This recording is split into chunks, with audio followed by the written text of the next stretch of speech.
Hey, hey, this is just an audio test. Can you hear me okay? Is there any background noise?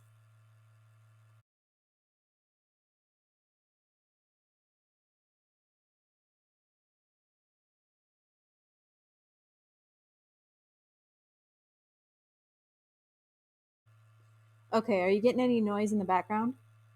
Anything, any background noise?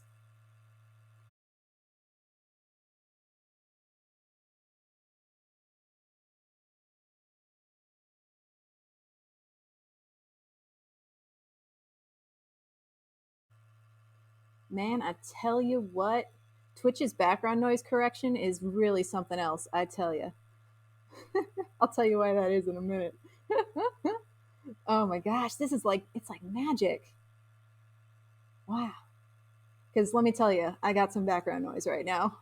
But if you guys can't hear it, then that is wild.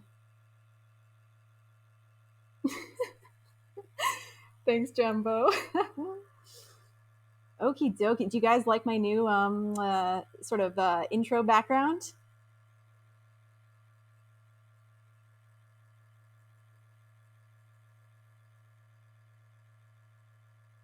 Right? I know. I love it. I dig it so much. Actually, why wasn't I full screen, man? I should have been full screen for this. Dang. Yes. Oh, and I got to refresh though. Hang on. Wait, what's refresh? What's the. Is it F3? Nope. Ah. Anything special happen when the thing hits the corner? Like the DVD menu? Yeah, that would be awesome. But let me tell you, we are gonna. This is a variation of what we're gonna build tonight, which is rad. Yeah, we are gonna build this thing. What's the hotkey to refresh in Chrome? Can somebody tell me? I don't remember. What's the refresh hotkey? Is it F5? Oh, there we go. Yeah, dig it, dig it. Yeah. So um, I know that a lot of folks are still on Rufio's streams, and I don't want anybody to leave their stream early. Um, so we're just going to kind of, I'm going to kind of ramble a little bit. Um, so yeah, we are going to actually build this what's playing on the screen right now. We're going to build a variation of it. Ours is going to be bouncing balls, and but I'll show you guys how to make this like this old like Windows pipe screensaver type deal. It's going to be rad, and it's not that hard, which is the awesome thing. Yeah, we're going to use a lot of the topics that we've talked about in class, such as constructors, objects, obviously, methods. We're going to kind of bring it all together, and it's going to be really freaking cool. I found this project online, and I was like, I have to do it. I have to do it. Okay, let me get the countdown timer off of here. Hang on. 2 seconds. Just got to delete the layers. Delete. Yes. And delete. Yes, and delete the countdown timer. All right. Okay. Oh, it's showing I have 0 viewers. That's awesome. I'm sure you guys are still there. I believe in you. All right, let's get out of this. I think it's F11 to close. It says 22. Yeah, my Twitch studio is glitching. Okay, we're gonna close this for now, and I am gonna get a new VS Code window open. Alrighty. And I'm gonna get a folder going. Ooh, okay.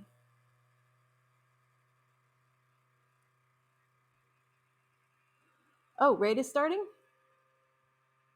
Oh, snap. Okay, well, oh, hey, getting some followers. What?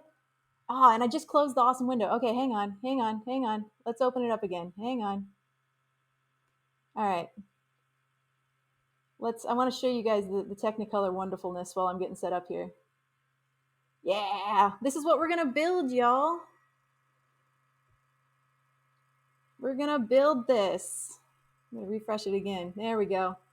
Ah, thanks for the follows, guys. Oh my goodness. This is wild. Yeah, I'm going to show you guys how to build this using stuff we already know how to do, right? We know how to use objects. We know how to use constructors. Yeah. And we're also going to get to use some APIs. Well, one API, and it's going to be rad. Okay, hang on one second. I'm just getting the folder structure set up here, and then we'll be raring to go. Okay. Okay, got my folder set up. Gonna head back to VS Code here, and gonna open my folder. Hang on, you guys don't want to see that. All right. Okay. All right. Yeah, Escarta, this will be a VOD, 100% VOD. It should be on my channel for 60 days because I'm a Prime subscriber, so that's rad. So yeah, you'll be able to access this VOD for 60 days. Okay. We're going to create a couple files here. And also, for those of you who are just joining, thanks. Oh, hi. Hello. For those of you who are just joining, we are going to build a Windows 95 style bouncy ball screensaver animated using just JavaScript. And it's going to be super cool. So glad to see you guys here. And we're also, this is a project too that's available online. So I'm going to build it here live, but you can also build it yourself on your own time and make your own version.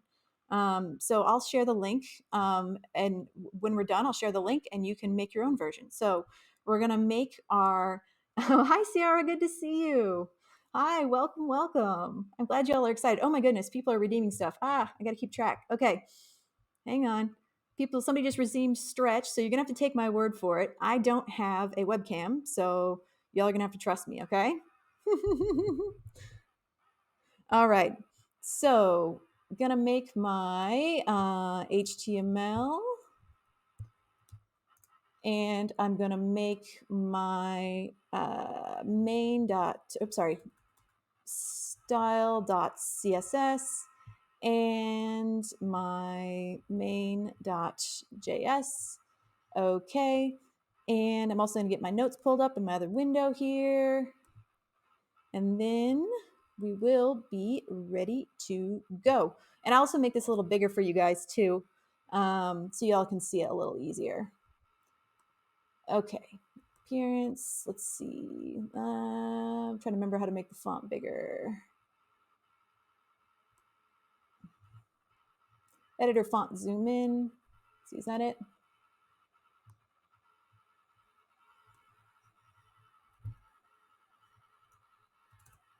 What?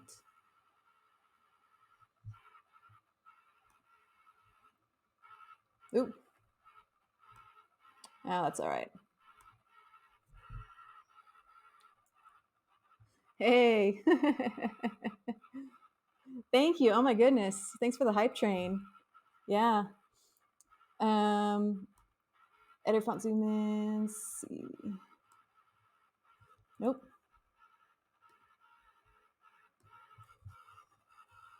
That's all right. We'll just zoom in like this.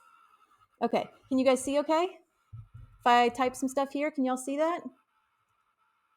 Just want to make sure everybody can see. Okay. Good deal. Thanks, guys. All right. So here's what we're going to do. We're going to make some very simple HTML, very simple CSS, and then we are going to get heavy on the JavaScript. Okay. So let's start. Let's get the boring stuff out of the way, and we'll get started with our HTML. Okay, thank you guys for confirming that y'all can see. Much appreciated. All right, so I've just got my head here. I'm also going to get rid of the get rid of that side panel there.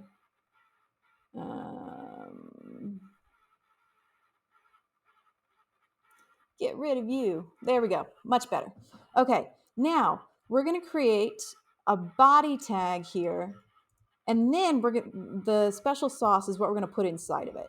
So we got our body tag. We're going to have our H1. Oops, sorry. H1. And we're going to call it bouncing balls. Oh my gosh, thank you for the hype train, guys. And now this is where we're gonna get a little special. We're gonna put a new tag that you probably haven't seen before. Oh my gosh, Learn with Leon. Thank you, Leon. You gave 10 subs. Oh my goodness, thank you so much. I really appreciate it. Wow. And just so you guys know, you're don't ever feel obligated to sub to me unless you really want to. Use your Prime sub if you want to use a free sub. But I mean, I'm not doing this for the money. I'm just doing this because I'm having fun. So, don't worry. This is not my day job. Y'all are great though. All right, Canvas. So we're gonna have a new tag in here, and we're gonna call it Canvas. Okay. And yeah, you're right. I did delete the end tag, but I'll put it back. Yeah, so we're gonna have a new tag in here called Canvas, and I'll tell you guys what that means in a minute. But that tag is probably something you've not seen before, but it's gonna be really important. So then the only last thing we got to do is we got to just put in our script, and we're gonna do our main JS for the source. Source equals main JS. And then we're going to have our closing body tag and our closing HTML tag that somebody pointed out. Very eagle-eyed person out there. Got it?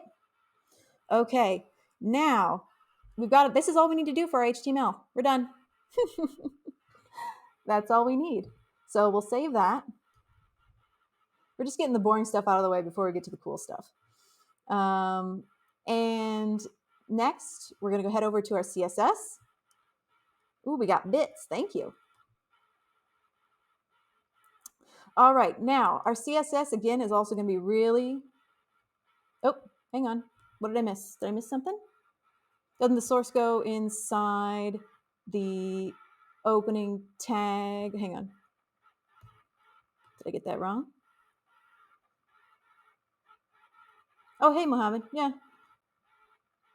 No, I've got my. Oh, yeah, you're right. Source is in the wrong place. You guys are eagle-eyed.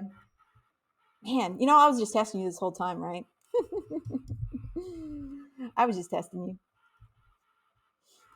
All right, now our CSS. Again, we're just gonna have some real simple styling here, nothing crazy. We're gonna do most of the heavy lifting inside of our JavaScript. So we have the eyes of the tiger. Darn right you do. Farming engagement. That's right. See, I'm learning from Leon. I make all these mistakes intentionally so that you guys call me out, and then I get more, I don't know, clicks or views or whatever. That's right. Any misspellings are intentional. All right, so inside of our HTML and body, we're simply going to set our margin to 0. And inside of the HTML, we're going to declare our font family. I'm just going to copy and paste this part. And we're going to go with Helvetica because it's slick and hipster, and we're very cool people. So cool people use Helvetica. All right. And in our body, we're going to hide the overflow. And the height, we're going to say inherit. We're just going to grab that from the parent, which is the HTML. Leon, engagement is easy. Yeah, right? He's got it down to a science. Let me tell you, the man knows how to bring in the viewers. Okay, thanks for the follows, guys. I much appreciate it. My other screen is pretty small, so I have a hard time seeing sometimes when people follow me, but believe me, I appreciate you. My laptop is janky as heck, but we make do with what we got, right? It's literally dying. Okay, now in our H1, I'm just gonna grab some of this stuff and we're just going to paste it in so I don't waste time typing it. But we're gonna set our font size at 2 rem. Our letter spacing is gonna be, we're gonna just make the spacing slightly smaller, -1 pixels. Position is gonna be absolute. And now why did we do that? Because we don't want any text on the page interfering with our bouncy balls. We want the bouncy balls to be able to roam freely throughout the canvas and not interfere with anything else. Again, margin 0, and we're just sort of setting it in the position on the page where we want it to be. So top -4 pixels, right 5 pixels. So it's going to be in the top right corner. Okay. And then the last thing we're going to do, this is the cool part, is we are going to set the color to transparent. Now, why are we doing that? Because we're going to add a shadow. We want this to be like ghosty. We're gonna have ghost text. So it's going to be, we're just going to basically set the X and Y skew and I think this is like the glow, and then we're going to set it to white. So what this is going to do is it's going to just create a ghostly white text in the top right corner. And choo-choo, yeah. Transparent. Yeah, it should be your new favorite CSS color because transparency is cool and futuristic, and everybody should use transparency when they can. That's why Leon likes, remember, that's why Leon likes to use RGBA, right? Because it's got that extra transparency setting on it. Yeah, darn right. Okay, so we've got, this is our CSS and it's done. That's all we had to do. We set HTML, we set body, and we set H1. Now, let's get into the fun part. Okay. And for those of you who just joined, oh, can you show the HTML one more time? Yeah, there's hardly anything there. Really, it's just a standard head. And the real meat of it is right here. We've just got an H1 that says bouncy balls. And the important tag is right here, the canvas tag. Hey, Zenas. Or Zena, sorry. Hey, Zena, how's it going? Such short code. Surely you're not trying to submit this to Code Wars. Nah, I don't have that much brevity in Code Wars. My stuff's like 10 lines, and I go to solution, and somebody's done it in 2, and I'm like, geez. Yeah. Okay. So hopefully that helps, Kasha. So we've got our CSS done, and now we're heading over the JavaScript. And really, no matter what you put in the HTML, as long as you have that canvas tag somewhere, you're going to be fine. Hey, Angie, nice to meet you. Hey, Sin. All right, now before we get started on this, let me pull up one more time. I'm going to pull up the end product of kind of what we're going for. So this is what we're going to build, and it's going to be rad, okay? Because I know some folks just tuned in, so I want you all to see this because we are heading back to the 90s. And how many of you guys remember the old Windows 95 screensavers? There was like the pipes and the maze and the aquarium with the fish in it. Yeah, that's trippy. I know. Yes, iconic. Ouch, my age. I'll tell you what. So when I was little, I was about 5 when we got our first computer, and it had Windows 95 on it. And my mom could park me in front of the Windows 95, the maze screensaver, where you start in the maze and you go through it and you like find stuff as you go through the maze. And she could park me in front of that, and I would just stay silent and watch it for like, I don't know, half an hour. Yeah, right? Same. If you don't know what I'm talking about, go onto YouTube right now and look up the Windows 95 maze screensaver, and you will not be disappointed. If screensavers were still a thing, I would be using it on my computer. Yeah. Okay, that's enough of that. This still works on me. Kids these days don't even know. Darn right. Did I think I was in the maze? I basically did. It was like virtual reality before virtual reality was a thing. Yeah.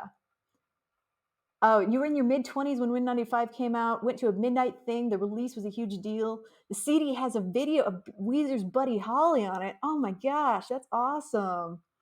Yeah, we just got a computer with Windows 95 pre-installed on it. It was a Packard Bell. You guys remember those? That was a brand. Oof. It was not a good computer. Oh, okay. Sharing Chrome Easter eggs? That's rad. It would have a big header that said, "Don't clog the tubes," and it would have the pipe screensaver. Oh, that's so cool. Back in the day. Oh, they merged with Hewlett. Okay, that makes sense. I was wondering where Packard Bell went. Okay, let's figure out how we build this thing. Okay? So, I'm gonna take away the fun trippy screensaver. We gotta actually do some work to get it to go. Jeepers. Oh my gosh. Dervis, you just blew my mind. HP HP equals Hewlett Packard. What? What? Wow. You're blowing my mind. I had no idea. How late am I streaming tonight? So for you guys who have been on my streams before, they generally go pretty long, like 3 or 4 hours, but I don't plan for tonight's stream to be that long. I know a lot of you folks just came from Rufio. I was there too. It was a fantastic stream, and we got to keep something of a healthy balance. I don't want to keep you guys here for another 3 hours. Honestly, I don't want to speculate, but this is probably not going to take more than like an hour or an hour and a half to finish. It's really not that big of a project. As crazy as it looks, it's not that bad to do. So we'll take a break at around 9, and then we'll reevaluate from there. So I want y'all to be healthy. Okay, scrolling down. You don't mind the time, but this is fun. Oh, you've been working on a library for doing fancy subtitles in JavaScript. Very cool. Yeah. So, and now that we're getting into APIs, we are opening up a world of possibilities. So, Leon showed us a little bit in the last class about how we can call out, we can kind of call out to servers and get information that way. But there's also some built-in APIs that exist that the browser can just access as long as we call them in our script. Then the browser just says, "Oh yeah, they're using this built-in API. I can render that for you." And and Rascal, thank you for providing the VOD. Yep. And so in this case, we're going to use one of those built-in APIs, which is called Canvas. And what Canvas does is it lets you do 2D animations in the browser. Just you. No need to draw it yourself. The browser's going to draw it for you. Yeah, it's rad.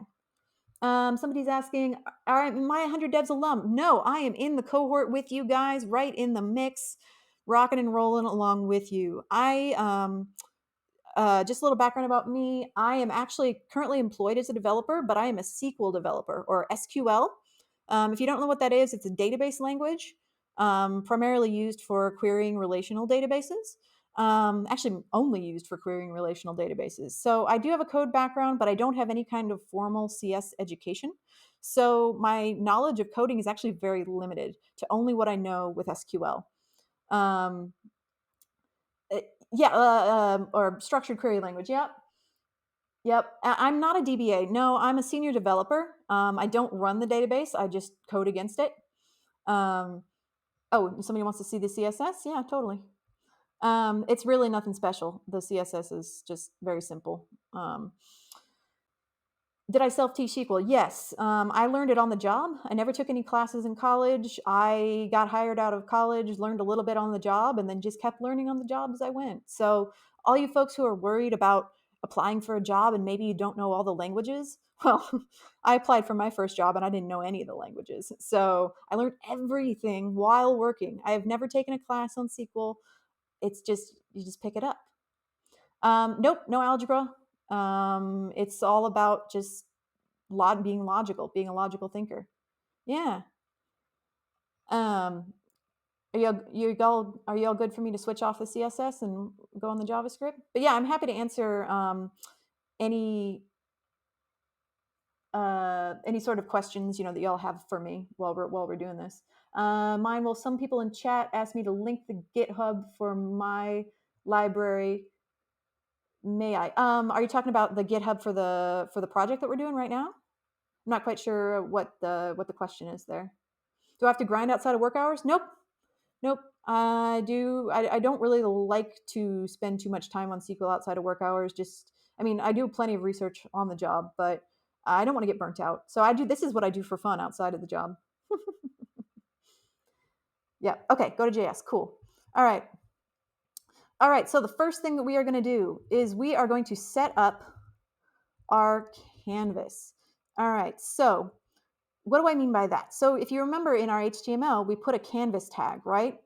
And so as soon as we start declaring variables related to canvas, and that opens up a whole new set of methods and functions that we can use that are related to drawing and animating things in 2D inside the browser. And the browser will just natively know what those are and be able to work with them. So pretty rad. And so we're going to set up our canvas, and this will give access to the drawing properties. And so the first thing we're going to do is we're going to declare a constant, const, and we're going to say canvas. Yep, and see, it's already auto-completing for me here. And we're just going to say document.query selector,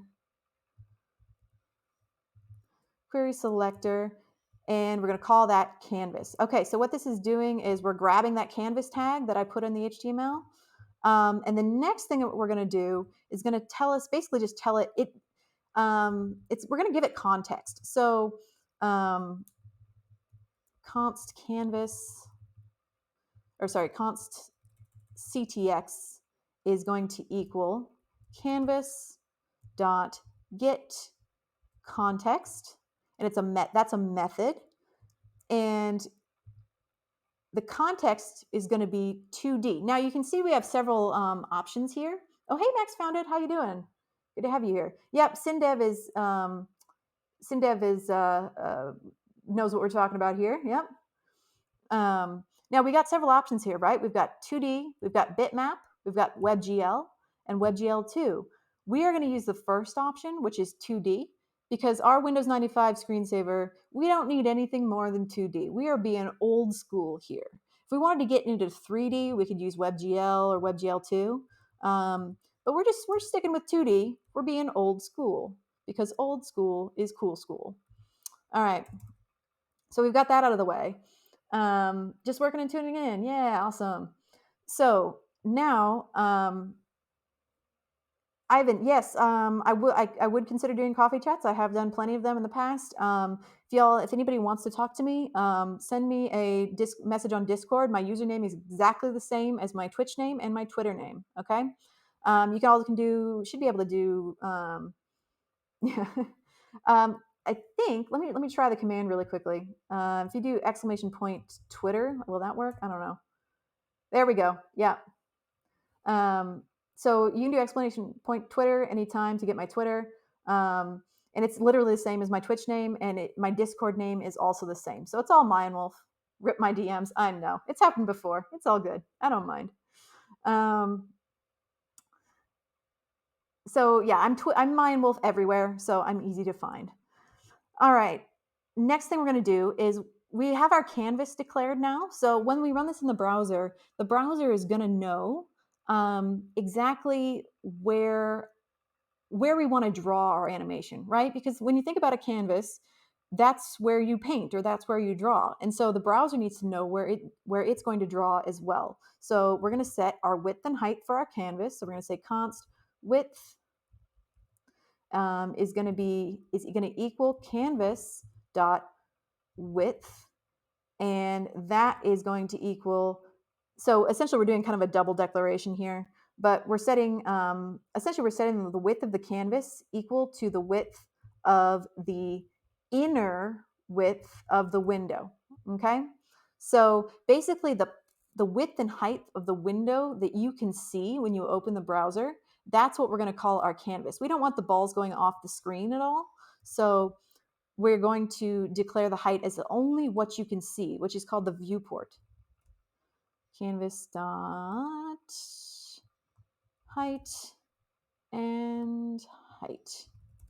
Okay. Oh, thanks, Adora. Need coffee. Yeah.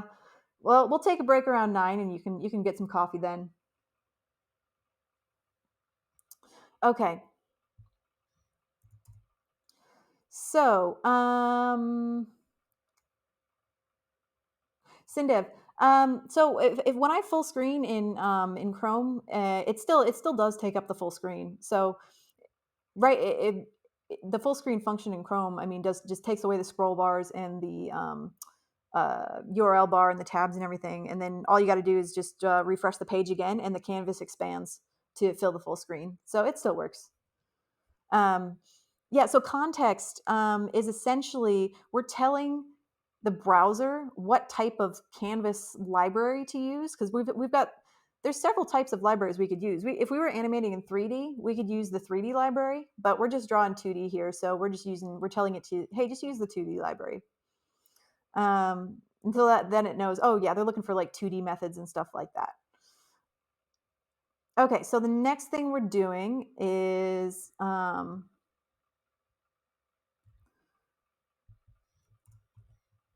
so here we set the viewport, and now we're going to start just declaring some functions that are going to make things easier for us later on.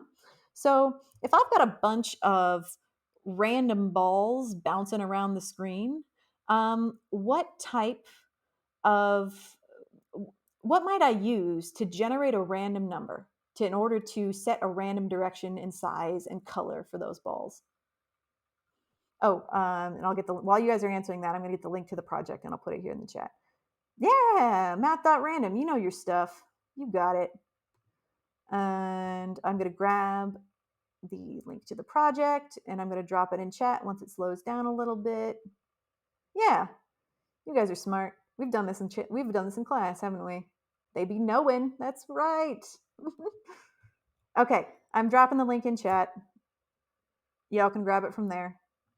We're literally following along, but I'm going to explain each step as we do it, so you're welcome to follow along. Okay, so now y'all are right. We're going to declare this as a function, and so that way we can just call it later. And if you remember, Leon has said several times that we want to get to the point where our functions are clean, and our functions should really only do one thing. So that way we can call them over and over again later on in the project, and we can use them in a variety of situations. And that's exactly what we're going to do here. So we want our random function essentially to return. Now, this is a little bit of a harder question. Does anybody know how I can get math.random to give me only whole numbers or only integers? What can I wrap my math.random in to give me only integers? What do I wrap it in?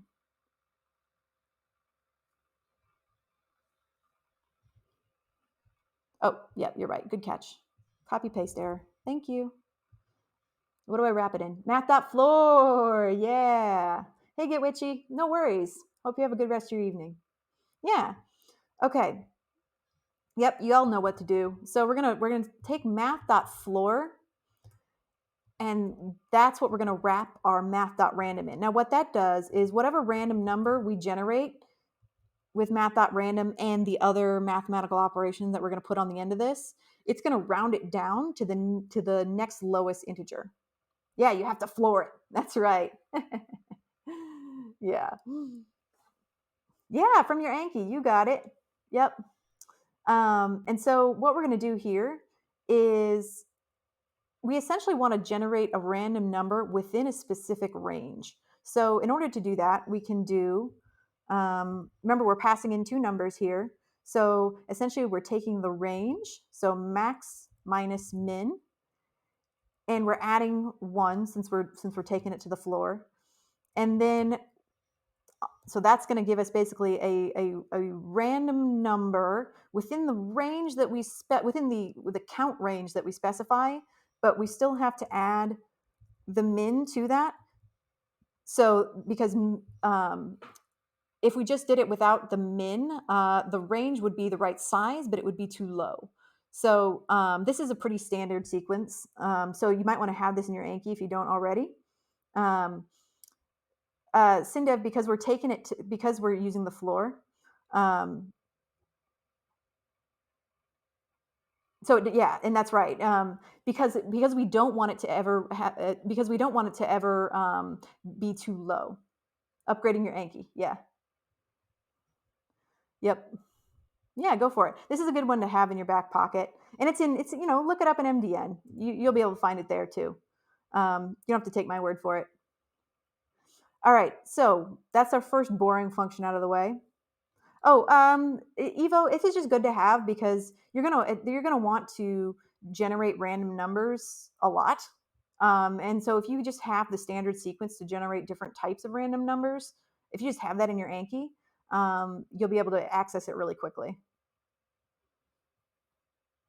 Yeah. Yeah, and it just depends on what type of range you want. Do you want the range to have 0 in it? Do you want it to not have 0 in it? In our case, we don't really want it to have 0, because we're going to be generating like the size of the ball and like velocity and that kind of thing. And so we want it to always be. We want the ball size. We want the ball to have a size, and we want it to have velocity. We want it to have, you know, inertia, that kind of thing. So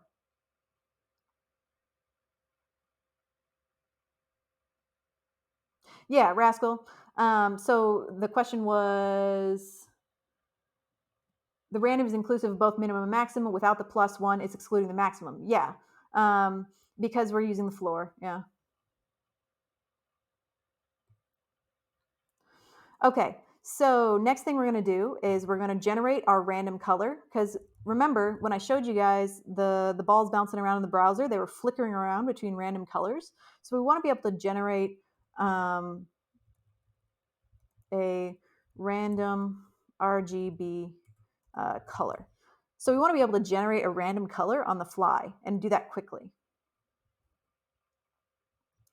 Um, Sometimes things like this just need to be ran 1,000 times to see what it outputs, because who can really math? Exactly. I can't math. I'm a developer and I can't do math. And I think Rufio was saying the same thing. They're like, the computer can do the math for us. I mean, really, who needs it?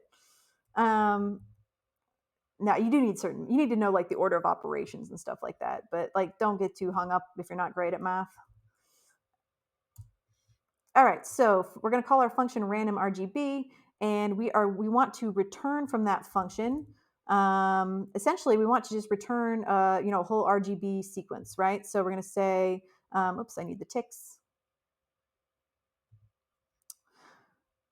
RGB.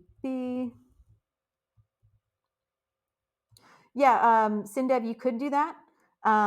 But I'm sticking with, so that people can follow along. I'm going to stick with what's in the actual MDN project. You can absolutely, Syndev, if you modify that to do hex, I'm sure that would totally work. It is nice because with the RGB, because we can generate, instead of having to deal with letters and numbers, RGB works with just numbers, right? So we can just call our random function X number of times and end up with a full RGB value.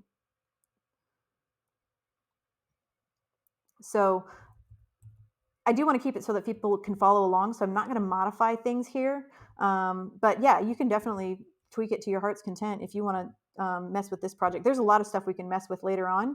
But while we're building the base stuff, I want to stay in sync with the MDN project. Don't want people getting too lost.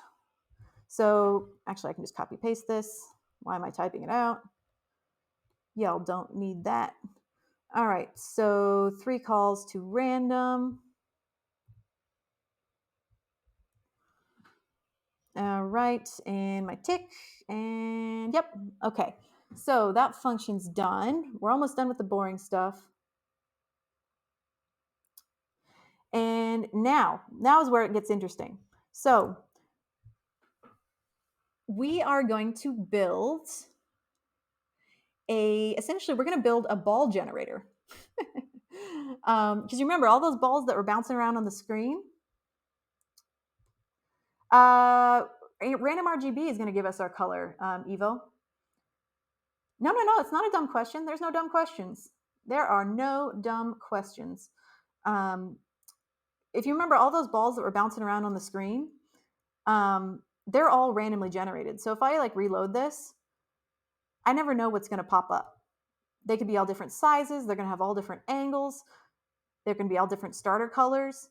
So essentially, we are going to build what's something that we can build that can generate a bunch of objects for us on the fly. What can we build that can do that for us?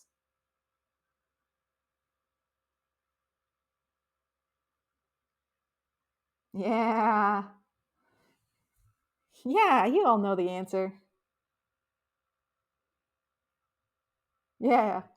You got it. Factory. Yeah. Yep, the builder. Right. Exactly.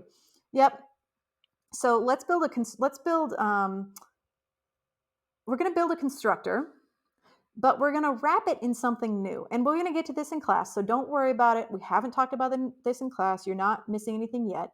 But we're going to build something new called a class. Now, all this is it's just going to be a bucket that's going to hold our constructor and a bunch of related methods. Okay, so don't freak out.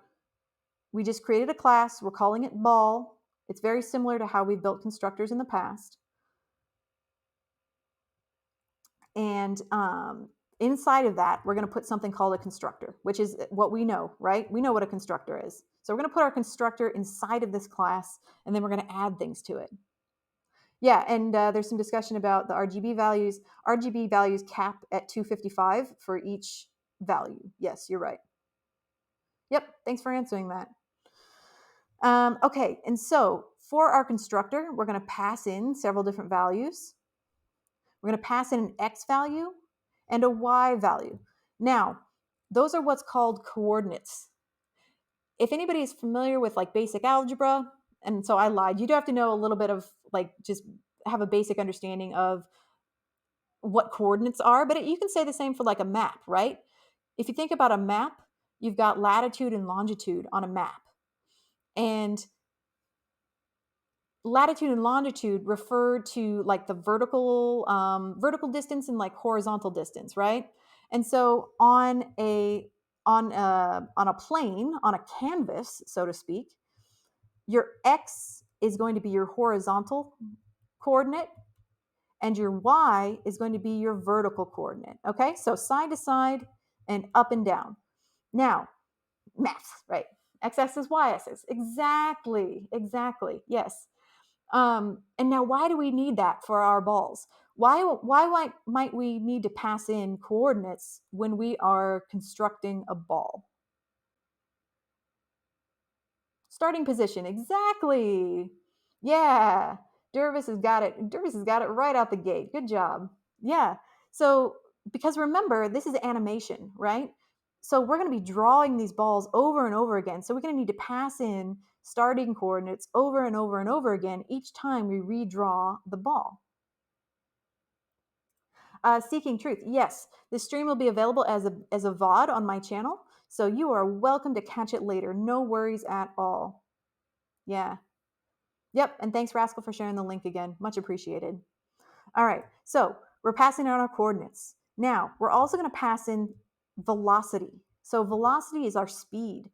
Now, if you remember, each of the balls on the screen that I showed you, we're kind of traveling a different speed. They might not be moving at all, some of them. But we're going to pass in a velocity x and a velocity y, which is going to basically kind of control the speed and angle that they move on the canvas. We're going to pass in a color, and we're going to pass in a size. Those are pretty self-explanatory, right?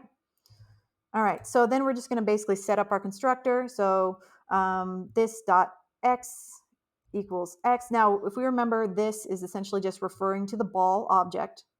Okay, so right now we're just setting up the object to have all of the properties that it needs. So pretty boring. This dot vel x equals essentially where each of the values on the right side of the equal sign are the values that we're going to be passing in. Okay, so each of these are going to be set to a property on the object.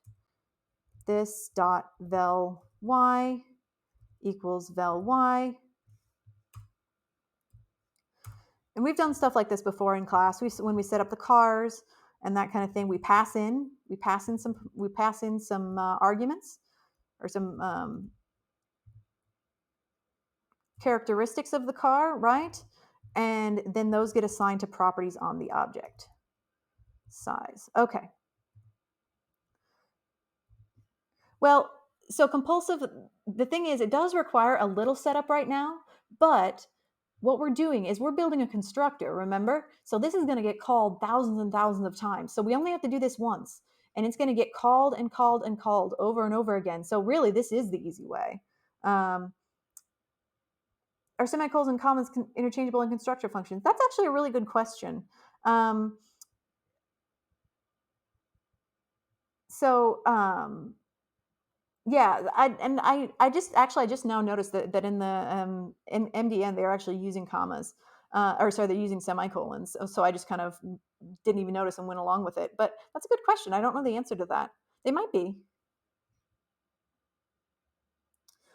Somebody corrected me there on my terminology. Yeah, so we're passing in. So these are the parameters, and then we'll pass in arguments. Yeah, you're right. Yep. Are videos only available through Twitch or YouTube as well? Curious to go back on JS videos. Yeah, I have a bunch of JS videos still on my Twitch channel here.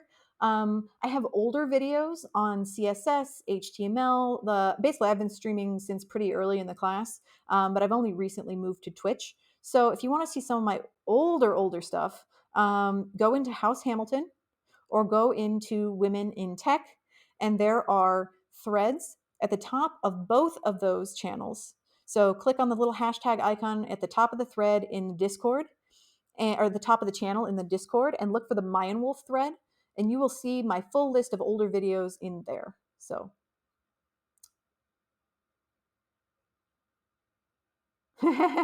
Rascal's talking about gamification of my Twitch chat. Nice. Yeah.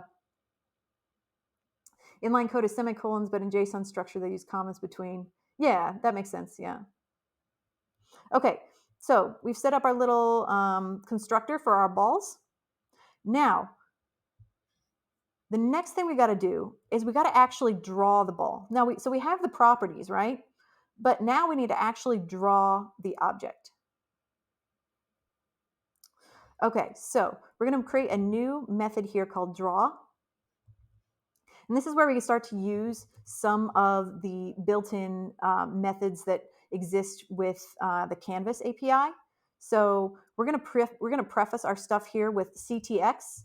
And if you remember, CTX is what we assigned up here when we got our context. So when we say CTX dot whatever, the browser is going to know, oh yeah, they're using a Canvas command here. And that Canvas command can be sorry, I got a Teams message in my other window there. I got distracted. So CTX is going to let the browser know, hey, this is a Canvas method. I can find it. All right, I can find it on the Canvas API. So CTX dot begin path is basically going to tell the browser that, hey, we want to start drawing an object. So we're going to start drawing the shape. Okay. And then CTX dot fill style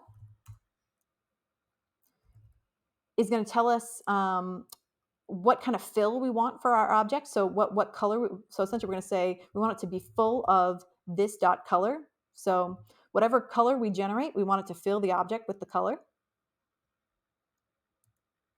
Yeah, sorry, phone. Sorry if you guys heard that Teams notification. It's an after hours message from work. And the next thing we're going to do is we're going to actually start drawing the circle. Okay, so we're going to use ctx.arc. Now, why are we using something called arc? Well, because a circle is essentially an arc that goes 360 degrees around, right? So we draw the arc. Where is it going to get the color from? You remember we had that function that we set up earlier called random RGB, right? So we're going to call that, and it's going to get the color for us.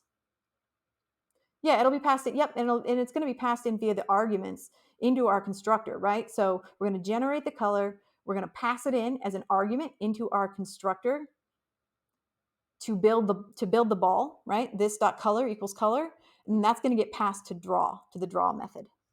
So we're kind of chaining things together here, right? We're creating our ball object, then we are using the properties of the ball and putting those into other methods. Yeah. Mm-hmm.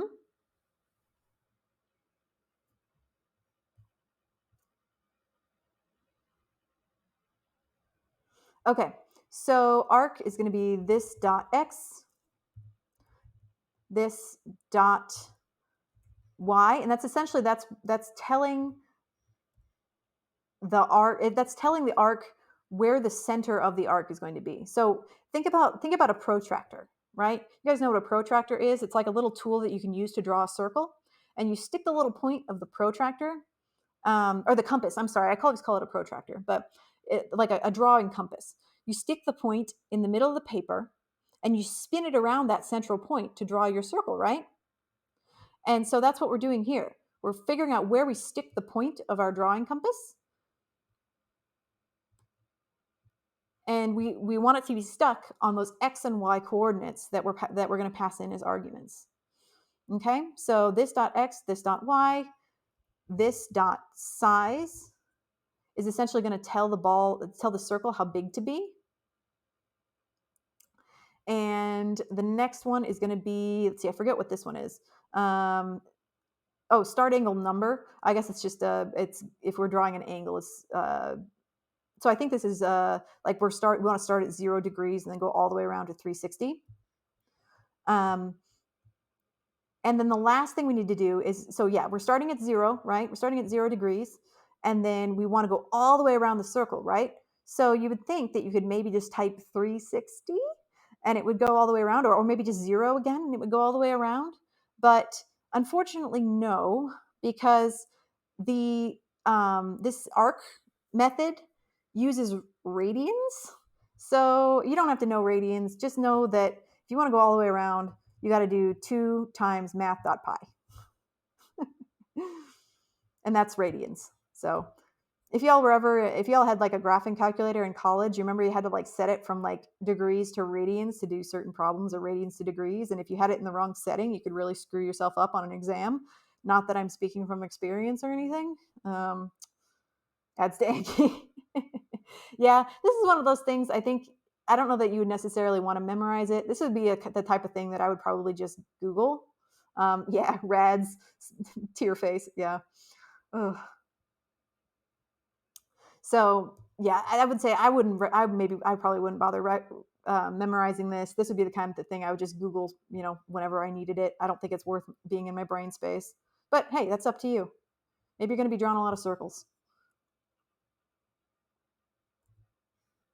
So the class, the class is going to hold far more than just a constructor. So it's going to hold a constructor as well as several methods, and they can all be associated with the ball, right? So with a constructor, you can have methods inside of your constructor, but in this case, we have a constructor and then additional methods that we're going to want to call separately. Yeah, and not much. Yeah, I mean, classes are new. We haven't talked about them in class yet, in Leon's class yet, so I wouldn't get too freaked out about it.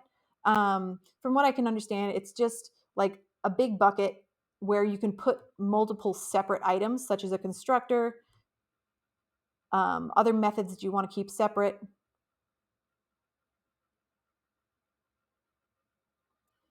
Yeah. Oh, compulsive. Okay, so sounds like you did a little experiment there. You tried replacing the semicolons with commas and it didn't work. Okay. Yeah.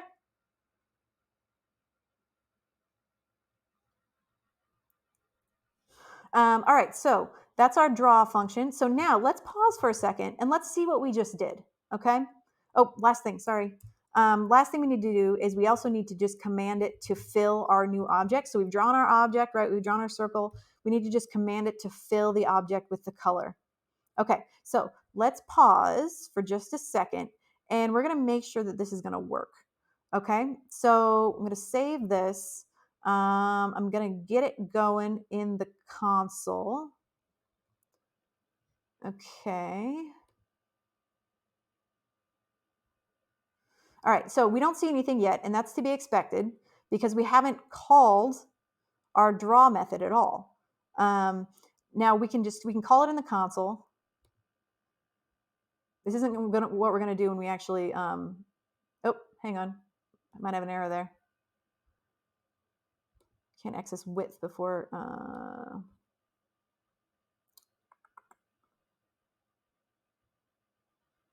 Let me make sure I didn't make a mistake here. Const width,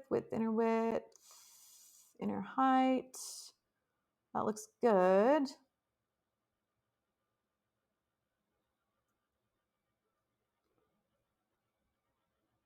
Yeah, compulsive, that's going to make a circle. Yep, it's going to go all the way around.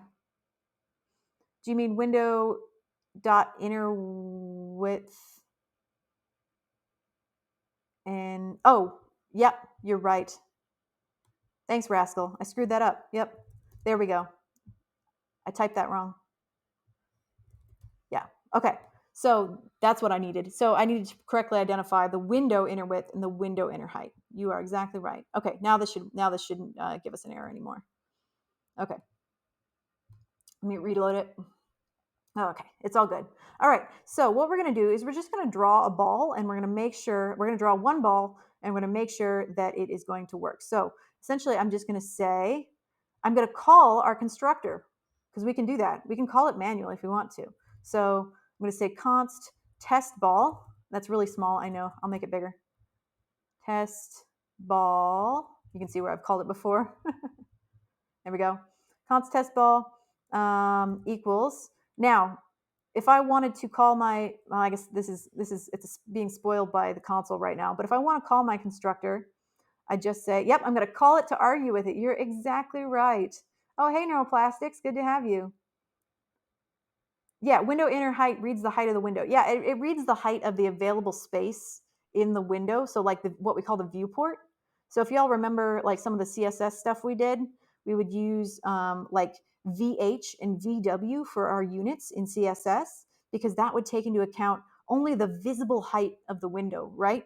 So if you use like VH, it would only take in from like the bottom of the URL bar to the top of the taskbar. And so that's essentially what we're doing there. So we say const test ball is new ball, ball, and we're going to pass in our various values. So you can see here it's telling us what values we need to pass in, or what arguments we need to pass in. So we need to pass in an X value. So 50, 100, velocity. This isn't going to move at all because we haven't animated it yet. So we just need something to put there. So color, we can set this manually. We don't have to declare it as an RGB value. I'm going to say color is going to be red, and our size is going to be 20. Okay, Garland, see you later. Yeah, good having you here. You can catch the VOD later if you want. Okay, so we're declaring a new ball here. So we've declared that. Okay, now, why didn't it draw anything? Why don't I see anything? We don't Silent Spy. We don't need it. The velocity X and velocity Y aren't going to do anything right now because we don't have any animation. We don't have any movement. We just need to pass in the arguments. Yeah, compulsive has got it. We need to call our draw function to actually draw it. So all we've done is created the object, right? So if I say console log test ball, yeah, you can see it's in there. But we need to call our draw method. So I'm going to say test ball, test ball dot draw. Okay. There we go. Hello. Look at the little ball. He's so cute. It's so cute. Yeah, so we can draw a ball. Good for us. Yeah. Isn't that neat? So just using that built-in draw method, we are able to draw shapes on the screen. Yeah. And this is just the beginning, right? Because we are going to make that shape move and bounce everywhere, like this. Yeah. So this is just the start. All right. But we have drawn a ball, and so we're going to end up drawing a whole bunch of them. But since we have our constructor, the constructor is going to draw the balls for us, right? We have our constructor, we have a method that can draw, we have a constructor that can put together the properties, we've got a method that can draw the ball for us. We don't have to do anything manual ever again.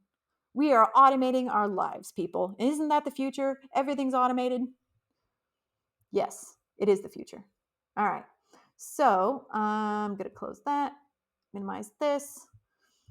I'm going to head back to our ball class.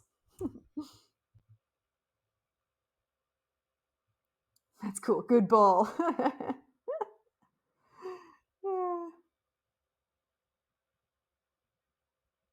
I used it. You looked at an open source code once, and they used draw to make a representation of the night sky. It was really cool. Yeah, yeah. Well, and if you guys, I think if you guys look at Sam Sycamore's blog, I think he's using like those types of built-in like draw. I don't remember for sure, but he was using something built in, really cool to just draw all the animations on his page. It was really rad. Like draw them in the browser. It was pretty neat. Anywho, so let's think ahead a little bit. Automate homework, yeah. So let's think ahead a little bit to when our balls are moving around. If you remember, think about like the old DVD screensaver and stuff like that, like when DVD players were actually a thing. There's a little DVD logo that would like bounce around, right? So what would happen when the little DVD player logo got to the edge of the screen? What would it do? Would it just go off the edge? It would bounce. Yeah. It would color change and it would reflect. Yeah. Yeah. So we need a method that's going to help us figure out when the ball is hitting the side of the screen and basically change its velocity so that it bounces off in a different direction. Bye, Evo. Yeah, I'll see you later. Yeah. We're going to bounce it off. Oh, that's awesome. Thank you, Dervis. Yeah. The website that renders the night sky using GPS and computer data. Oh, I remember. I think I've used that before. That's so cool. Yeah, right. Cool and depressing. Isn't that the state of everything nowadays? It's so cool and depressing at the same time. There used to be a word for that. It probably is in like German or something. Okay, so our next method that we're gonna declare here is going to be called update. This is going to determine if the ball is hitting the edge of the screen and what should happen when it does. Okay. Ennui, I suppose. Yeah. Will it hit the corner? Ooh, maybe. I think it could. Yeah. Yeah, it could. And then you get that magical sweet spot like the DVD logo where it would hit the corner perfectly. Just nestle right in there for just a second. Everybody cheers. All right. So we just want to say if the ball is so essentially if the ball is hitting the edge of the screen in like the X direction, like left or right direction. So like if it's hitting the side of the screen, then we want to essentially reverse the X velocity. So we'll fill in the if statement in a second here. But we're going to say if hits if hits left of screen, then oops, I should have used wrong kind of comment there. If hits left of screen, then essentially reverse the X velocity. So this dot velocity X, so we want it to stop and go the other direction, right? So this dot, so we essentially just reverse it. So if it's heading, if it's heading toward the edge of the screen actually, I think that might be the right side of the screen. If it's heading toward the edge of the screen and it's going to hit, then we want it to go the other direction instead. Round ball, square corner. All right. So let's fill in then what we want to say here. So, but okay, here's an interesting question. So remember that our X coordinate is essentially toward the middle of the ball, right? So we don't want the ball to go off the screen at all. So we need to think about protecting the width of the ball so that it bounces off before it starts to go off the edge of the screen. Yeah, yeah, yeah. So not x is 0. We want it to not start to go off the screen before we bounce it back. Yeah, yeah. So we're going to essentially just say this dot x plus this dot size. So we got a little bit of a buffer there. This dot x plus this dot size, because that's already a property that we have, right? If that's greater than or equal to the width, and remember here, width is essentially like the width of the screen, so like the total width of the screen. So if the x coordinate plus the size of the ball is greater than or equal to that width value, then we need to send it back in the other direction. So essentially, this is if it hits the right side of the screen. I'm sorry, I mistyped that earlier. So this is if it's going to hit the right side of the screen, we want to bounce it back the other direction. Keep getting ball is undefined when you're trying to create a new test ball in the browser. Do you have all your constructor and your methods contained inside of your brackets? Do you have it contained inside? Maybe double check that your brackets are in the right place. Okay, so we've got what's going to happen if it's going to hit the right side of the screen. So what would we say? So we're going to say something similar if it's going to hit the left side of the screen. But what might we say instead of width if it's looking like it's going to hit the left side of the screen? This is kind of a tough question, but what could we say instead of width?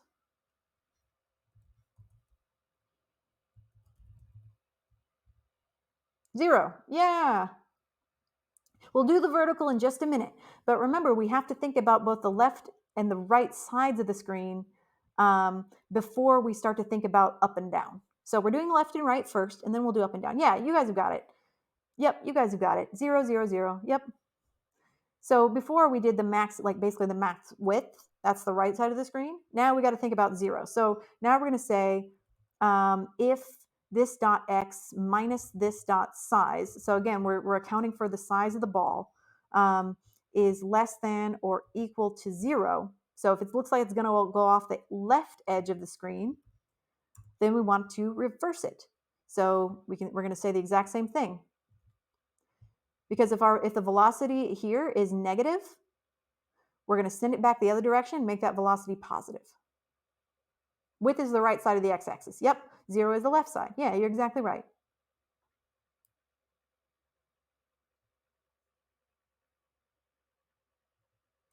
Yep, yep.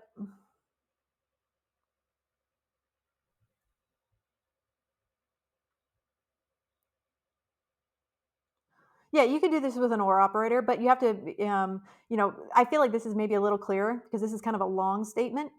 So yeah, but you could do this with an OR operator. Yeah, if you wanted to do if you want to do the horizontal with one if with one if statement and an OR operator, and then do the vertical with another if statement, you could. Yeah, you can. Yeah, you can make it more dry that way. Okay, so let me move my mic a little bit here. Oh crap! It's 9:10. I'm sorry, guys. We were supposed to take a break. Let's just finish this method here, and then we'll take a break. Okay? Sorry about that. All right, so we're going to do something very similar for the height. Oh, you had oh yeah, you got to capitalize it. Yep. Okay, so we're gonna do something very similar for the height. So instead of saying this dot x, what am I gonna say instead? This dot what? Yeah, this dot y. Yep. So we're gonna say this dot y again plus this dot size. And now instead of width, what are we gonna say? Greater than or equal to what?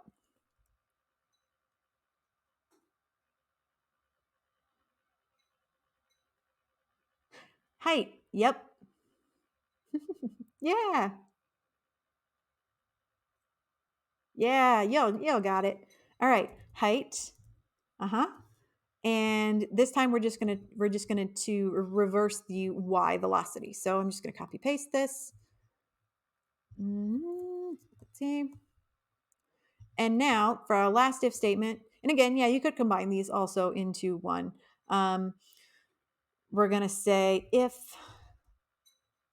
this dot y minus, because now we're doing the bottom of the screen. So before we did the top of the screen, now we're doing the bottom. So if I'm doing the bottom of the screen, what am I going to say? I'm going to say less than or equal to what? We did the top here with the height. Now what am I going to do with the bottom?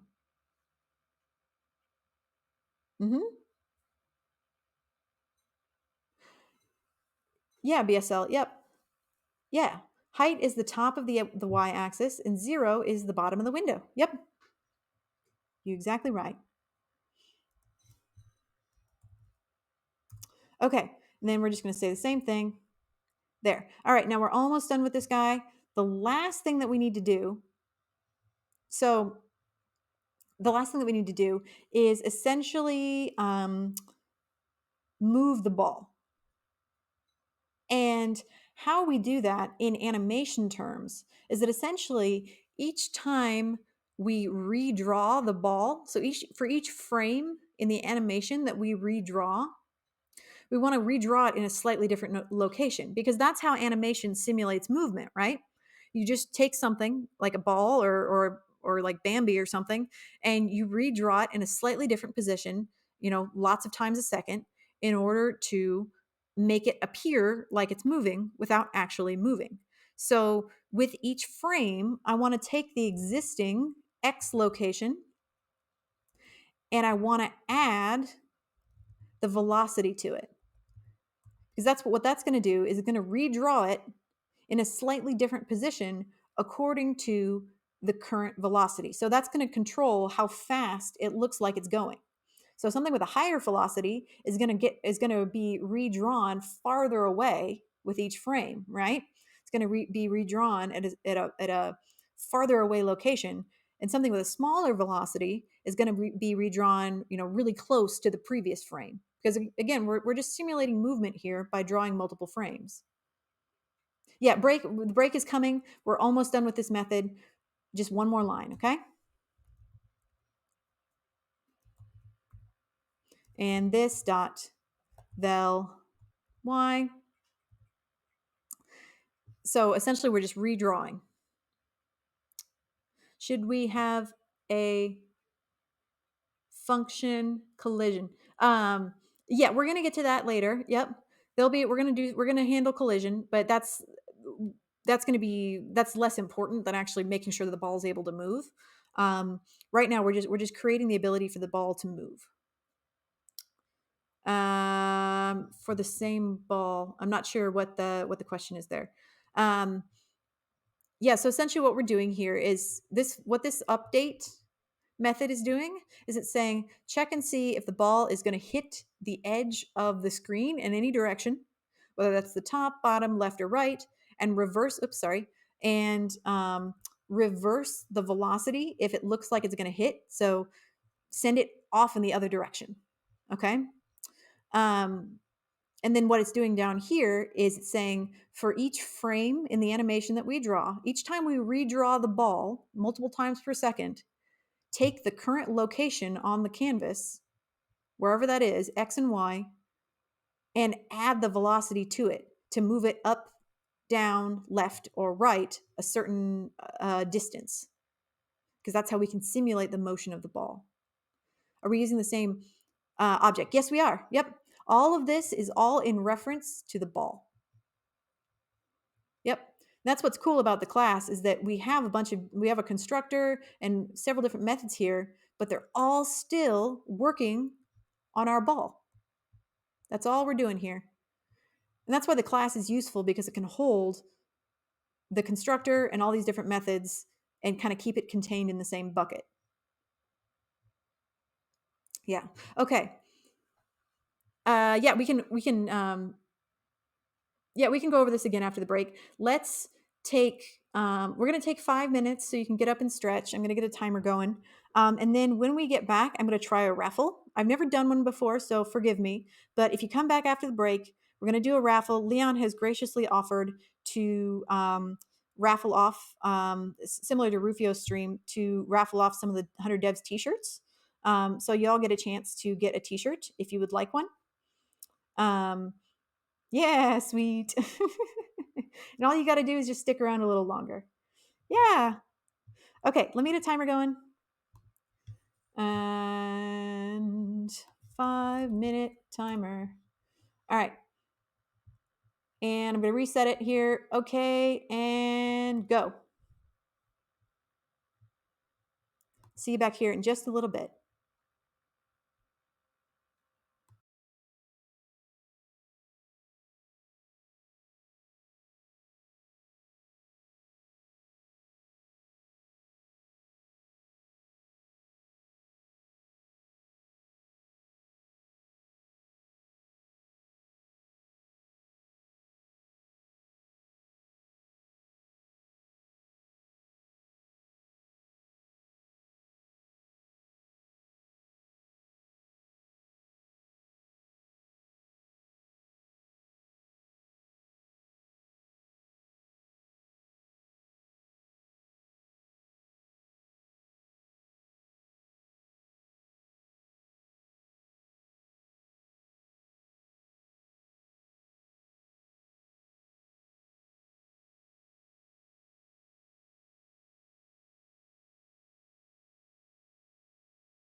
Okay, some folks are asking, what timer is this? Literally just Google like 5-minute timer or 10-minute timer, and it is the default timer that comes up as the first Google search result. It's literally built into Google.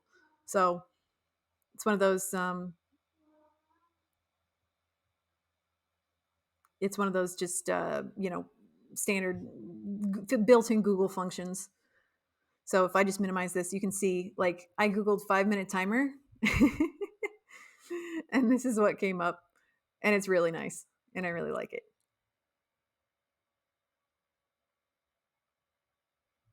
So is it going to beep your world? No, I'm going to stop it before it gets to the end.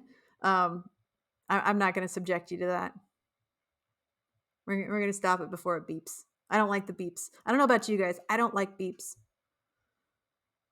I don't like beeps.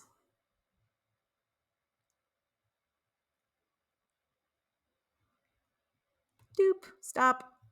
Yeah. You can also mute it here too. If you use this timer, there's a little mute button.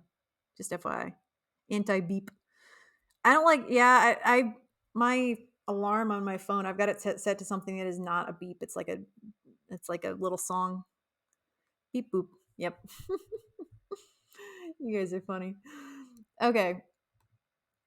Here's a little ball that we drew earlier. All right, let's try and do a raffle. Yeah, I haven't started the guys. Hang on. I haven't started the raffle yet. Chill. All right, 2 seconds. Hang on. I got to start the raffle. Are you doing the animation with P5JS? We're doing it with Canvas API. I don't know what P5JS is, honestly. We're just doing it with the built-in Canvas API. Yep. Okay. Yep. 2 seconds. I'm gonna get it going. I'll tell you when it's ready, so nobody's gonna miss out. And my cat is here too. He wants to be in the raffle. So I've never done this before, so forgive me if I screw it up, but we're gonna try our best. Okay. So create and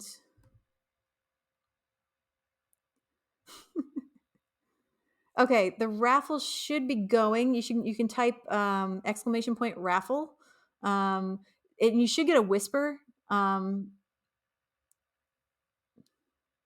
Okay, yeah, I think I see the entries going in. You should get a whisper after you enter, and I'm seeing the entries tick up, so it seems to be working. Yeah. So we're gonna run this for let's say until 9:30. That should give everybody plenty of time. I'm gonna keep talking.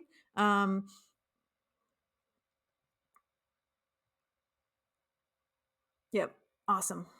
I'm gonna keep talking, but we're just gonna let that go. Yeah, and we're gonna draw 2 entries. Leon has graciously offered 2 shirts. I thought about doing the last entry at the end, but I don't want to force you all to stick around until the very end. I know it's late for a lot of folks. So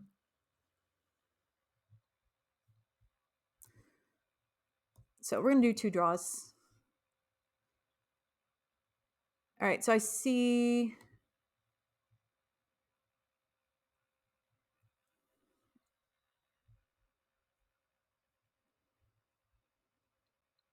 Sasha, you might have to scroll up. It was going to buy pretty fast there, so you might have to scroll up through the chat to find it. Baffle. Yeah, Ryan, that's got to be careful. There you go. Yeah. Make sure you spell it right. Okay. So we're going to give folks a little bit longer, but let's go through, let's go back through and review. Oh,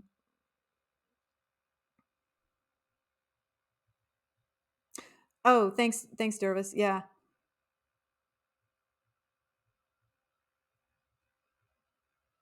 So let's go back through and review what we did real quick, and then we'll keep going. So essentially what we did is we set our canvas, which was related to an HTML tag. And it told, essentially, we kind of initialized our canvas. We said we wanted to draw on our canvas in 2 dimensions, do 2D animation on our canvas. and we set the width and height of our canvas, and we set that to the inner sort of viewport on our screen, so the visible part of the screen. Then we declared some functions to generate random numbers. And we basically just did this to make it easier to, so we didn't have to type this whole thing every single time we wanted to generate a random number, because we're going to want to do that a lot. So we set random min max to this whole long string, and that's going to basically just generate a random number between the minimum value and the maximum value that we pass into it. Yep, made the code dry. You're right. Yeah. These are functions that we're going to call a lot, so we want to make sure that we just kind of make them short and sweet, right? The next function is going to be random RGB, which is going to generate a random color, essentially, on the RGB spectrum every single time we call it. It's just going to generate a random color using, and now this is kind of cool. We didn't talk about this earlier, but random is used in here, right? So we're using our random function within random RGB, right? We're calling random 0 to 255 within our other function, random RGB. So nice and dry there.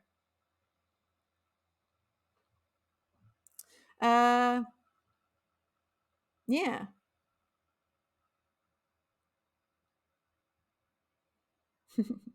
So Sasha, you can type raffle again and see if it works.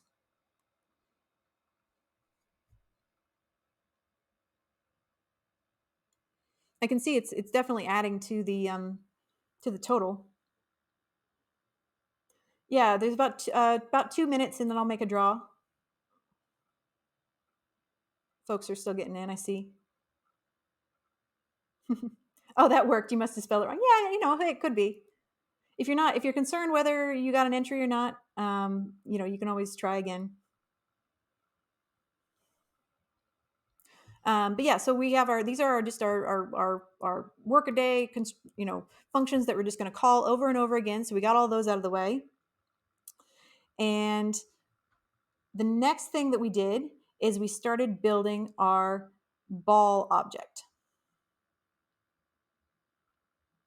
And our ball object is going to have, or our ball class is going to contain several different items. The first thing is the constructor that's actually going to build the ball and give it various properties.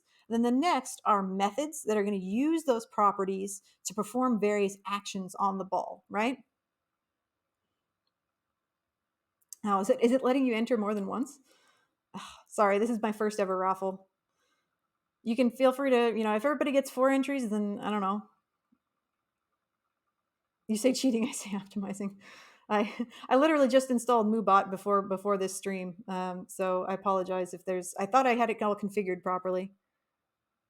I think it's still at 1. Yeah, I thought it was. I thought I only had it set to 1 for everyone.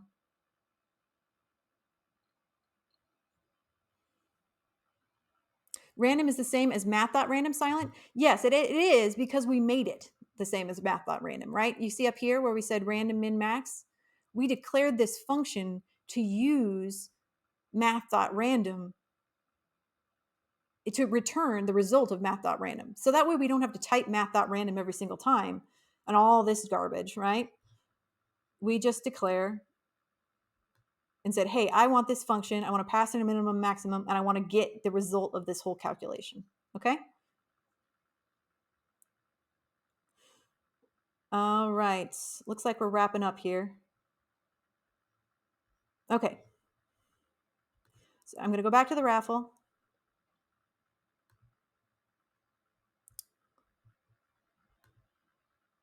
Oops.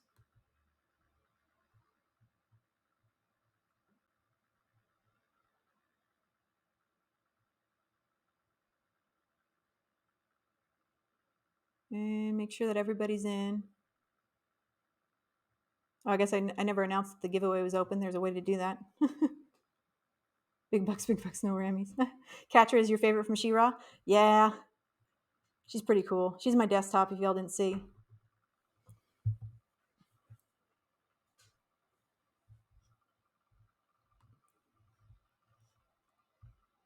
Uh,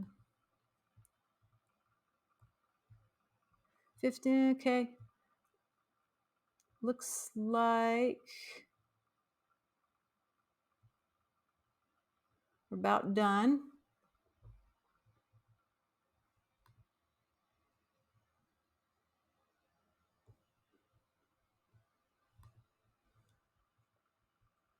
Okay, we're gonna go ahead and I'm gonna get back to my giveaway here. Sorry, hang on.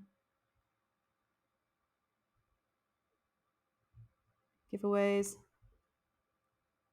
Okay. Okay, we're gonna go ahead and do the draw. Oh, somebody redeemed something. Okay, I stretched. Probably heard my shoulder pop. Ouch.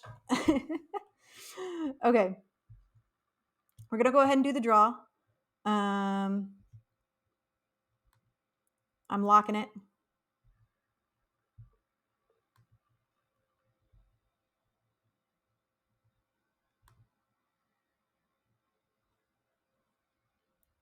Okay, and I'm gonna draw an entrant.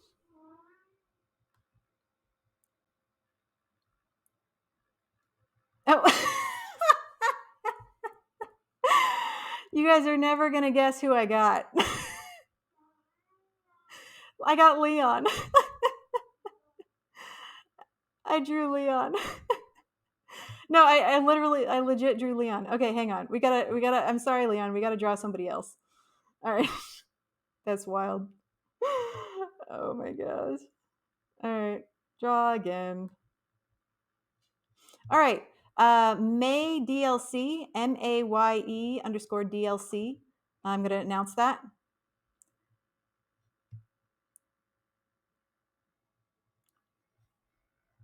Yeah. Okay, so May_DLC. I'll message that to Leon, and if you could also send Leon a mod mail, that'd be rad. Yep, May_DLC. So, and if, yeah, congrats. Okay, let's do one more.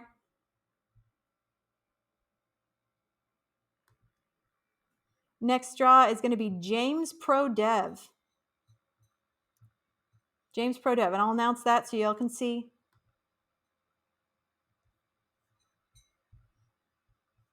James Pro Dev. Yay! Oh, and I see Leon is here, so I don't need to message him. It looks like he's paying attention. So, yeah, seriously, James, you. Good job, James. Yeah. So, and I'm sure there's going to be other folks. If you didn't win tonight, there's going to be other folks joining the stream team, and I'm sure there'll be other opportunities for raffles. And Leon's going to do more merch drops in the future. So, you just want a chance to buy one. I know, me too, man. Yeah. Those are sweet. I want one. I would love one with the logo on it. That would be rad. Like the Learn with Leon logo and like a 4-color screen print or something. I used to work in garment printing. Screen prints are awesome when they're done right. Sell your bootleg one. Yeah, make one in your garage. Yeah. Somebody draw one with Sharpie. That'd be great. Yeah, there'll be more. Okay. Somebody's gonna start selling bootlegs that are like, printed out and drawn in Microsoft Paint. Yeah. Don't buy them from Leon. Do it right. 99. It's called 99 devs. Yeah. Right. Leon. Okay. I'm glad Leon finds it funny. Oh boy, Leon, are you seeing this? We got a whole pirate industry popping up. Grassroots bootleg T-shirts. It's like the PS5. When there's not enough supply and there's too much demand, you're gonna get that. Yeah. All right. Okay, let's keep going. Let's do the real stuff that we came here for, right? All right. Got to get back to my window here. Wrong one. There we go. Okay. All right. Back to it. So we were going down through. We just got to our class. We're just doing a quick review of what's happening here. So we went back down through our class, and essentially what our class is doing is the first thing it has is a constructor. Okay, yep, we're in the factory. You're right. Yeah. And so our constructor is taking in, it's got, we've set up several parameters here so we can take in multiple arguments, right? So we're taking in coordinates, we're taking in velocity, how fast the ball is moving, we're taking in the color and the size of the ball. Okay, and so all that's going to do is every time we pass in like arguments later on, it's going to just set up our object just over and over and over again. And we're going to be doing this multiple times per second. Once we get into the animation, we're going to be doing this multiple times per second so that our ball looks like it's bouncing around, right? That's why we set up the factory. The next thing we're doing is we set up this object, but unless we actually draw it, we don't see anything, right? And we saw that when we went into the browser, and we set up a new ball, right? And it ran through the constructor and it assigned all these properties, but it didn't show up until we actually called testball.draw, right? And what that does is it actually starts using the methods that we have available to us through Canvas. And essentially we said, start drawing, fill it with a color, draw an arc that circles all the way around at the coordinates that we specified, and make it as big as we said it needed to be. So make it a certain size at a certain location, and then lastly, fill it with the color that we specify, right? These are canvas? Yeah. The CTX, when we preface it with CTX, that's the context. And that's what we set up all the way back up here. So we said CTX equals, essentially a 2D. We're trying to do a 2D drawing here. So that canvas.getContext 2D gives us access to all those methods in the Canvas API that allow us to do this drawing stuff. So CTX is going to be saying, yep, it knows when we say CTX dot whatever, the browser says, oh yeah, you want to use a canvas method. Okay, we're going to draw with that. And ray tracing, not that I don't got a GTX 3080 in this in my little laptop here. Unfortunately, I wish. Hello there. What are we doing today? Oh, well, I'm glad you asked. We are doing not this. We're doing this. Woo! We are making this super funky Windows 95 bouncy balls. Yeah. They are rays. Yep. They're rays. Yes, because they're lines radiating outward from a point, right? They're just balls, and they do simple tracing in straight lines. Exactly. Yeah, it's old school ray tracing. Yep. So, well, that's what we're doing. Oh my goodness, Dervis is getting fancy there with the math terms. I'll just trust you on that one. Okay, so we first we set up the properties of our ball using a constructor. Then we drew the ball. The next thing we need to do is to make sure it's able to move, right? So if the ball is heading toward the edge of the screen in any direction, whether toward the left or right of the screen, toward the top or bottom of the screen, basically if it's going to hit a wall at any point, we want it to bounce off, just like the little DVD logo from when you were in high school, and DVDs were still a thing. It would just bounce off the wall, right? Well, naturally the ball doesn't know that it should be bouncy. It just, that's not an inherent property. So we have to say, if you're going to hit the wall, reverse your velocity. So in both the X and Y direction, if you're going to hit a wall, if you're going to hit the left or right of the screen, go in the other direction horizontally. If you're going to hit the top or the bottom of the screen, go in the other direction vertically. Okay? And then the last thing we want to do is we want to simulate the ball moving by essentially adding the velocity in both directions, X and Y, adding the velocity to the existing position on the canvas. So if my ball starts out at 0, 0 on the canvas, at coordinate 0, 0, top left corner of the canvas, we can simulate movement every time we draw a frame let's say it has a velocity of 4 in both x and y. Each time we redraw the frame, we're going to add 4. So the next time we redraw it, it's going to be at position 4, 4, and then 8, 8, and then 12, 12, et cetera, et cetera. And that's going to simulate it moving down from the top left corner of the screen because we're changing the x and y coordinates of the ball each time. So we're simulating that downward diagonal movement. So that's all we're doing here is each time we redraw it, we want it to be at a different location on the canvas, which is going to simulate movement. Okay? That's where we ended before the break. Okay, so we are going to add collision detection, but we're going to do that last.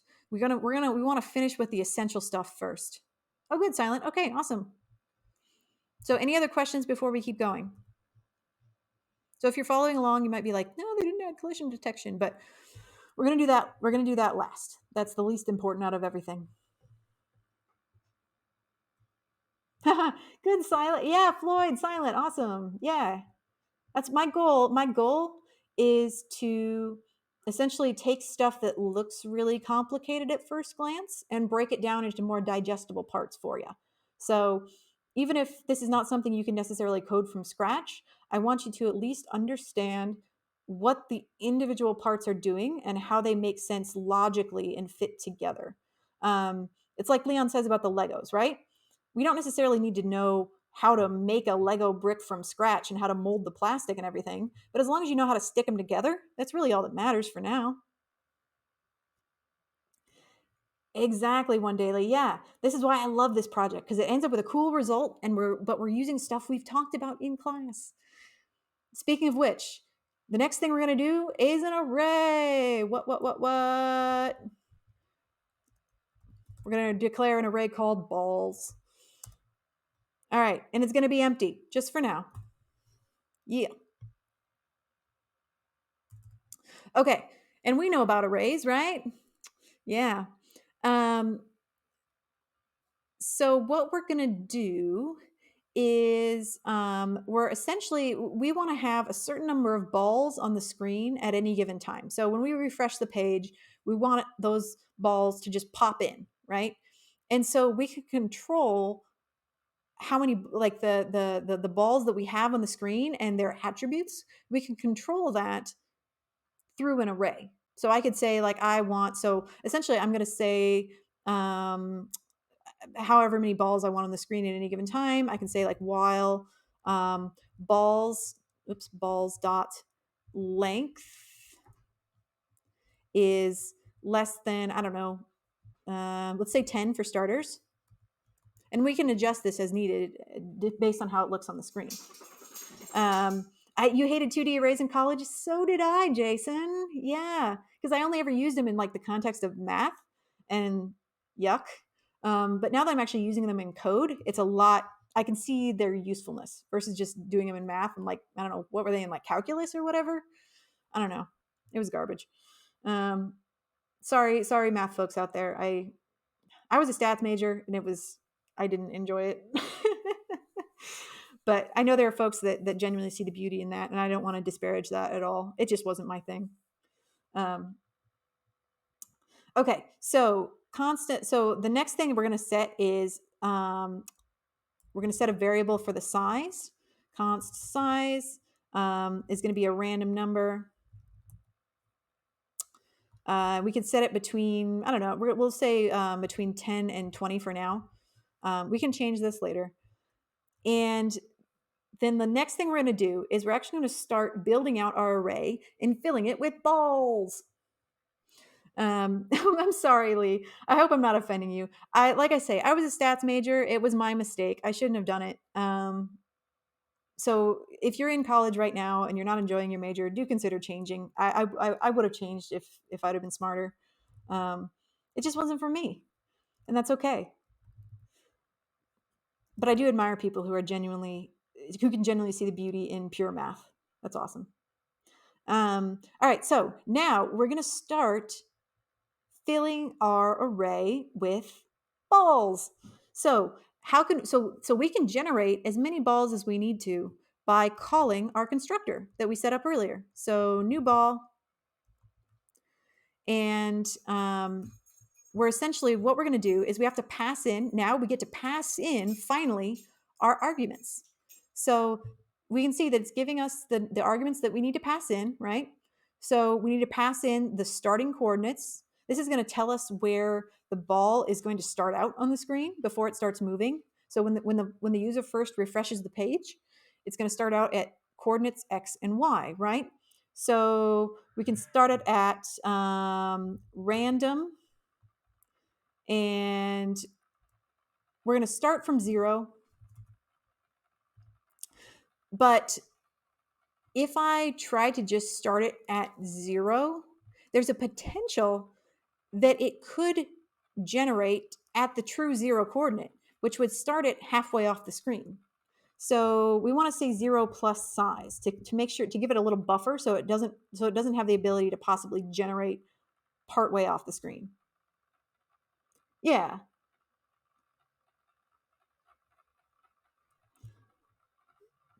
Yep. Forgot so much math because I didn't know about Anki. Yeah, right. Me too, man. Yeah. I forgot so much in college. I wish I would have known about Anki. And Compulsive said the same thing. So many stats classes. Yeah. I gotta say, I'm glad I went to college. But I don't think I've used anything from my major, honestly. So anyway, sorry. So remember, our random function takes in, a random method takes in 2 arguments, min and max. So we're passing in min is going to be basically the size is the smallest that our x value could be. And then the largest should be width minus size, right? Because we want it to be, so anywhere on the x plane. So I'm gonna to make this a little easier to follow, I'm going to put x coordinate, right? So our x coordinate can be anything from the left side of the screen with a buffer of the actual size of the ball, and then the right side of the screen with another buffer of the size of the ball. So that way it can't generate halfway off the screen. And it looks like One Daily shared something cool there. Is that your link to the ball project too? All right, and then we do the same thing for the y coordinate. So random, again, random. And so for this one, what am I gonna, so can anybody help me fill in the random function for the y coordinate? Okay, so I'm gonna note this is gonna be the y coordinate, right? So what are my 2 arguments I'm gonna pass in for y? Can anybody tell? So for x, we did 0 plus size, comma, width minus size. And then what are we gonna do for y? Yeah, look at you guys. Look at you. Y'all know what you're talking about. Yeah. Y'all got it. Yeah, exactly. Right? Because y starts at 0 as well. So we're going to say y dot size, or y plus size, and height minus size. Exactly. Yeah. So that's going to generate the starter coordinates. Okay. Now the next thing that we need is, whoops. After that, we need the velocity. So for the velocity, we can kind of tweak this a little bit depending on how fast we want the balls to go. I think in the example in the MDN, it has them going from like -7 to +7. But you can get creative with this. You could have it go from like 0 to 10, or 1 to 4 or something like that. I think in the example that I showed you guys, I had to go from 1 to 4, just because I didn't want any of the balls standing still. Because if you have a velocity of 0, and if you have a potential velocity of 0, you could end up in either direction, really. Like you could end up with the ball not moving at all, or just moving directly left and right and not moving up and down at all. So you don't get any of that cool angular motion. So I think in my version, I have it being like 1 to 4. Yeah, so 0, it would be 0, 0, right? And so if you think about that, oh, I forgot the comments again.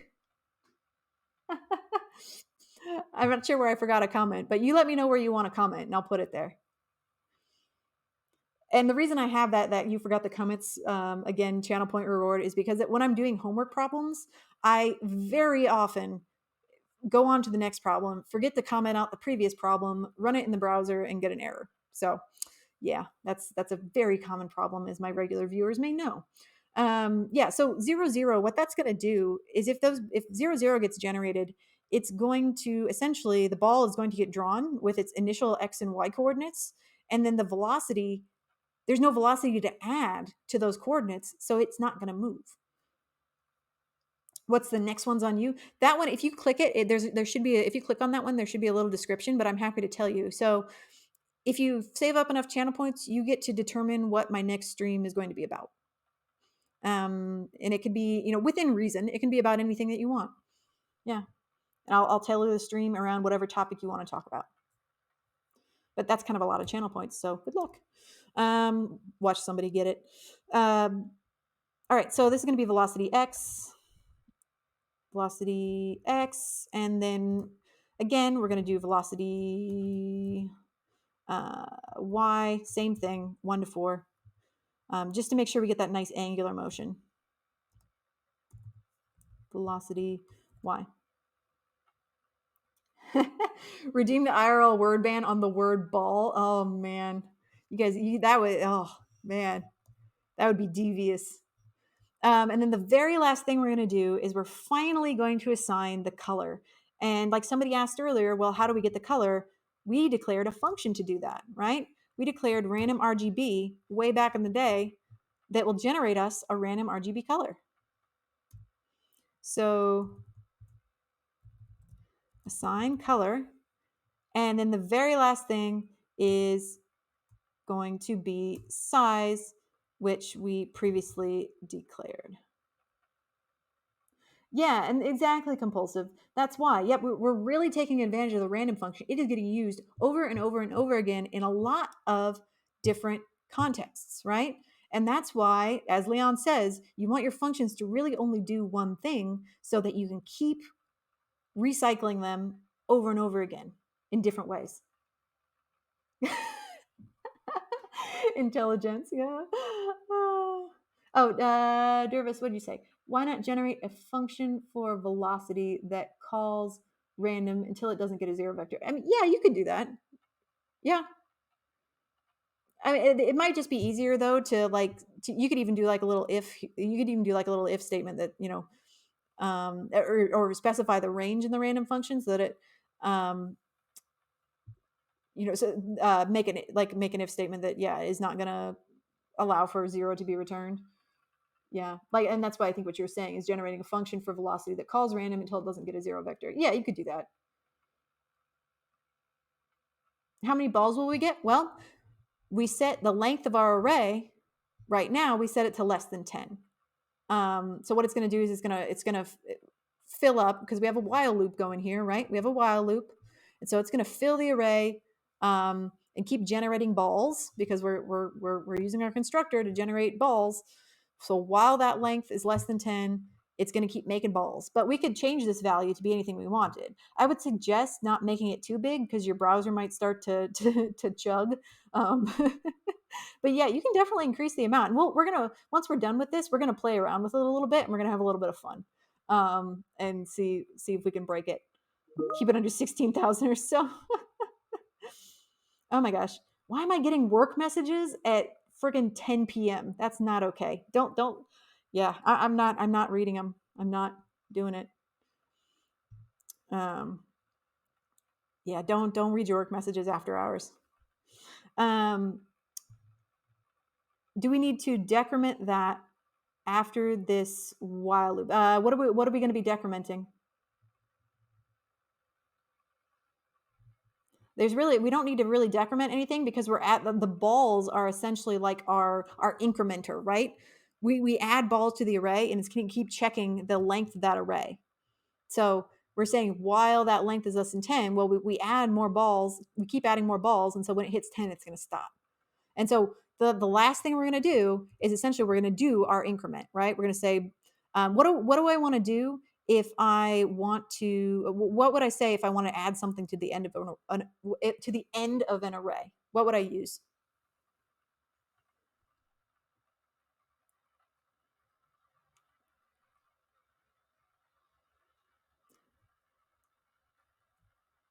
If I want to add something to the end of an array.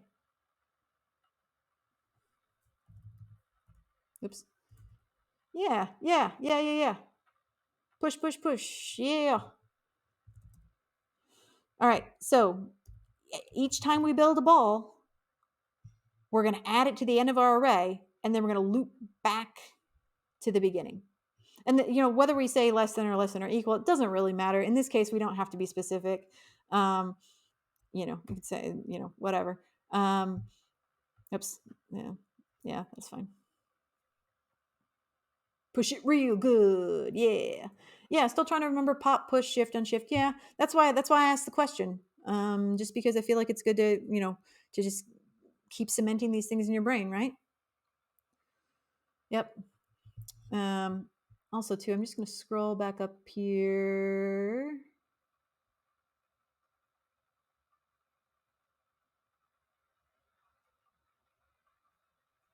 I was just checking really quickly to make sure that I didn't miss any channel points or rewards from folks. Oh, sorry, Mike Beast, if you're still here. I missed a hydrate, but I did do it during the break. So I appreciate you. Got some stretches. Don't worry, I've been stretching. Yeah. All right. Cool. It'll be indexed as 0 to 9 in the array. Yeah. In this case, though, I mean, it's just balls on the screen, right? We don't really care. Yeah. And you're right. I mean, it will be indexed as 0 to. It'll be indexed as 0 to 9, so 10 units. But it's just balls. It's no biggie. How many we've got? So last essential thing we need to do, I suppose, is actually now what we need to do is we need to animate it. The last piece of the puzzle is we're going to do the drawing. So last thing we're going to do is we're going to declare a function that is going to loop the animation. Woo! Finally got there. Golly gee. All right, so we're going to have a loop function. And what that's going to do is we're going to have a for loop that's going to go around and it's going to repeatedly call the draw, update, the draw and update methods. And remember, draws the object, updates its position with the velocity and bounces it off the walls, right? And so that's actually going to make it look like it's moving. Yeah. Okay, so we're going to say for const ball of balls. We're going to loop through the array, and we're going to call ball.draw, ball.update, and then we're going to add collision detection in a minute. But I want to do this first, and then we'll test it, and then we'll come back and we'll add collision detection. And the last and most crucial thing that we need to do is we're going to do something that's called requesting. We're going to request a new frame be drawn. So request animation frame. What this is a built-in function that's going to essentially say, hey, I want to draw a frame of animation, and in order to do that, I'm going to call my loop function. So, typo. Oh, good catch. Update. Yeah.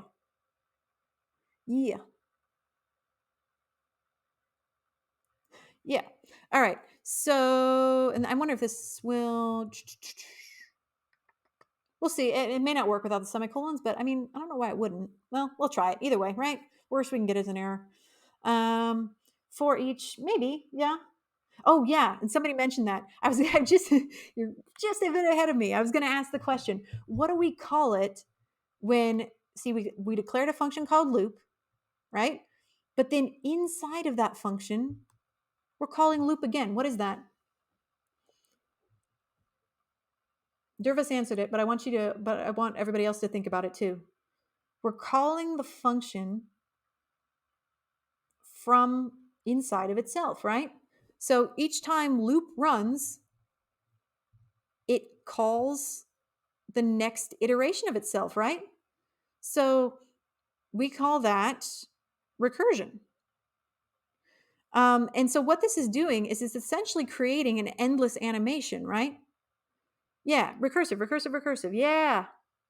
Yep. Y'all got it. And so what this is doing is it's creating an endless animation, because if we go back to that browser window, it's still going, right? It never stopped. And so that is all being powered by this bad boy right here. Draw, draw, draw. Yeah. Now, if I run this right now, moto perpetuo. Yep, perpetual motion. Exactly. Yep. Well, it's not necessarily nested. It's recursive. So I mean, it is inside of itself, but it is specifically recursion. Anti-chaotic. Always love to see examples of recursion in the wild. Absolutely, and that's why I really love this, because when I was reading about recursion and learning about recursion, I was really having a hard time picturing, like when am I ever going to use this? Like recursion, like why? But I feel like this is a really great example of this is what recursion can be for. We're just creating an endless animation this way, built in. Yeah, sorry. Is request animation frame a built-in function or a function we're about to define? Nope, it's built in. Yeah, yeah. The call stack for endless recursion. I don't even want to know. I probably shouldn't be leaving that animation running. Doesn't help that recursion is usually slower than iteration. Yeah, I don't know about the efficiency of this particular implementation, but I probably wouldn't have like 5,000 balls running for 6 hours or something like that. That might not be the best idea, but it works. Okay, and then the very last thing we need to do is, so this loop works, right? Because it calls itself. So we have kind of like a chicken and the egg situation, right? So, it calls itself and it runs, and it calls itself and it runs. But what's the last thing we need to do in order to make this work? In order to make this function work? Can anybody get it? This is a hard question.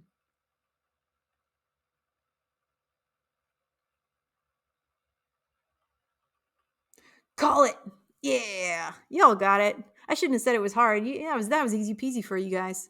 Yeah, so that we need to initialize the loop for the first time. So the first time that the user refreshes the page, we want the loop to start, and after it starts, it will never stop. Yeah, Rascal. Somebody must have asked. I didn't see that. Somebody asked, "Oh, can you explain const ball of balls?" Yeah, that's a for of loop, and Rascal shared a link there that explains what that is. So you can click that link and you can see what it is. Yep, and it goes through each element of the array or string or whatever. Yep. Yeah. Thanks, Jim. Yep, you explained it as well. Yeah.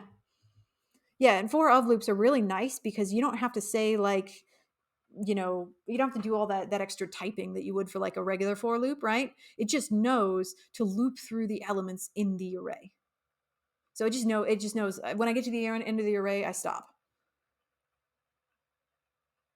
Yeah, that could be too. Yeah, I don't know the specifics of like memory allocation and that kind of thing. It could be that it's smart enough um, to to drop older stuff. I don't know. It works. Good deal. All right. Well, I haven't tried it yet. I also haven't saved in like an hour, so glad my computer still works. Okay. Yeah. So I just saved. Let's go back and look. Hey, check it out. So I'm gonna close this. This is the original. Let me make sure that I got the right window here. I think I did. I think this is the right window, but let's make sure. So I'm gonna initialize it again here. I call it boundy ball. I can't even spell bouncy right. Jeepers creepers. All right. Gonna go live again here. There we go. Yep, it works. Yay, hooray. Yeah, and notice there is kind of a cool, since we don't have any kind of collision detection, there's a really cool kind of like intersecting effect that we get because the colors stay static, right? So they overlap and you get like a basket weave effect. It's really cool. That's why this project is really fun to just change the settings on and see what you get. But let's add a couple of different. Oh, hey Lee, oh, I'm glad you like it. Yeah, it's a screensaver, right? That's what I was going for, is that Windows 95 feel. And even the color choices here, the random colors that it generated are very like early 90s, when everything was like pink and teal and purple. And I remember I had a lunchbox in first grade that had a dinosaur in sunglasses and a backwards baseball cap riding a skateboard. It was like a T-Rex riding a skateboard, wearing sunglasses and wearing a baseball cap. And it was like there was a bunch of triangles, and it was the most early 90s thing on the planet. It was amazing. I wish it was still around somewhere. The Sizzler wave pattern from the paper cups, exactly. Yeah. And these are all random too, like memes. These are just randomly generated. So this is perfect. I love it. Yeah. Oh my gosh, Juicebox Hero. What? Hey Juicebox. Hey. Welcome, guys. We are just admiring the fruits of our labor. Look what we made. We made this super rad animation that we are invoking the spirit of the 90s with our bouncing ball animation. Um, and it looks super sexy. And we did it in JavaScript using the Canvas API. All right. Bye, Cosmic. Hey, Juicebox Hero. Good to see you, friends. Yeah, I think my laptop is like groaning under the weight of this animation actually now. Let me close this one. But yeah, so we have made a beautiful animation using the Canvas API in JavaScript only. No special tools, just Canvas. It's native to the browser. Browser knows how to interpret it, and you can make really cool stuff and basically make a Windows 95 screensaver. I love it. So let's keep adding a little bit more to this. Although I think this is pretty much perfection, but we're gonna add a few more things. How to get the long trails? Essentially, we're fudging it a little bit. So I'm going to show you why this is happening, and you can choose whether or not you want to enable it or not.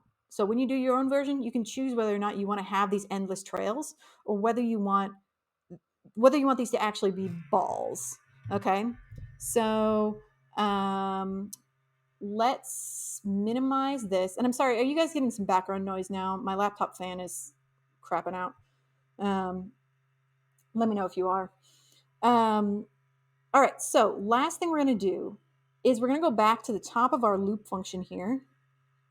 And yeah, Rassel's got it. So essentially what we're doing is we are, time to smack the laptop again. All right. Thanks, Juicebox. Much appreciated. Yeah, go enjoy your time with your dog. I loved your stream when we rated you last time. You're so funny. Love you. All good in audio. Okay, good deal. So essentially what we want to do is we are essentially what the reason we saw those trails was like the result of improper animation, because each time we animated a frame, we weren't clearing the old frame off of the canvas. So if we were doing this properly, we would be wiping the screen each time and clearing the previous frame, and then drawing a new frame. So let's do that. I like the other look better, but we're gonna do it right. So we're gonna cover the previous frame by saying fill style equals, and we're gonna essentially just fill it. We're gonna blank this. We're gonna blank the screen, and we're gonna say RGBA. So RGBA 0, 0, 0. We're gonna say 0. Let's say 0.3 for starters. And And what this is going to do is it's going to create a slight transparent wipe of the screen. So the balls are going to have a little bit of a trail, but it's going to be mostly wiped. So let's do that. ctx.fill style, and then ctx.fill. And this is essentially now the next thing we're going to do is we're going to tell it the portion of the screen to fill. So fill rect 0, 0, width, comma, height. Okay. So what this is going to do is it's going to fill the entire rectangle, and it's going to fill it with essentially black with a little bit of transparency. Yeah. Missed a 0 for the B. Oh, wait. 0, 0. Yeah. Oh, you're right. I'm sorry. Yep. My bad. There we go. You got it. Yeah, because RGBA. Yeah, you're exactly right. Okay. All right. Now let's see what it looks like. Jazz 1992 PC game. Oh. All right. Now let's look at it again. It's gonna be different. Oh, looky there. What do we have now? We have balls. We have a black background now because that's what we did. We filled the window with black, and we filled the window with black, and we overwrote each frame, but left a little bit of transparency so you can still see the ghost of the previous frame, right? Because if I follow this ball with my mouse, I can see there's a little bit of a trail, right? It definitely looks better without adding that. Yeah, that was my thought too. I think it looks way cooler without the trail, without the clearing of the previous frames. But that's totally up to you. Maybe try 0.01. Yeah, okay, that's fine. Let's try it. All right, 0.01. Okay, 0.1. Yep. And then let's add some more balls. Let's have fun. We're gonna do 50. That's probably gonna be too much, but whatever. YOLO. YOLO. Okay. Okay.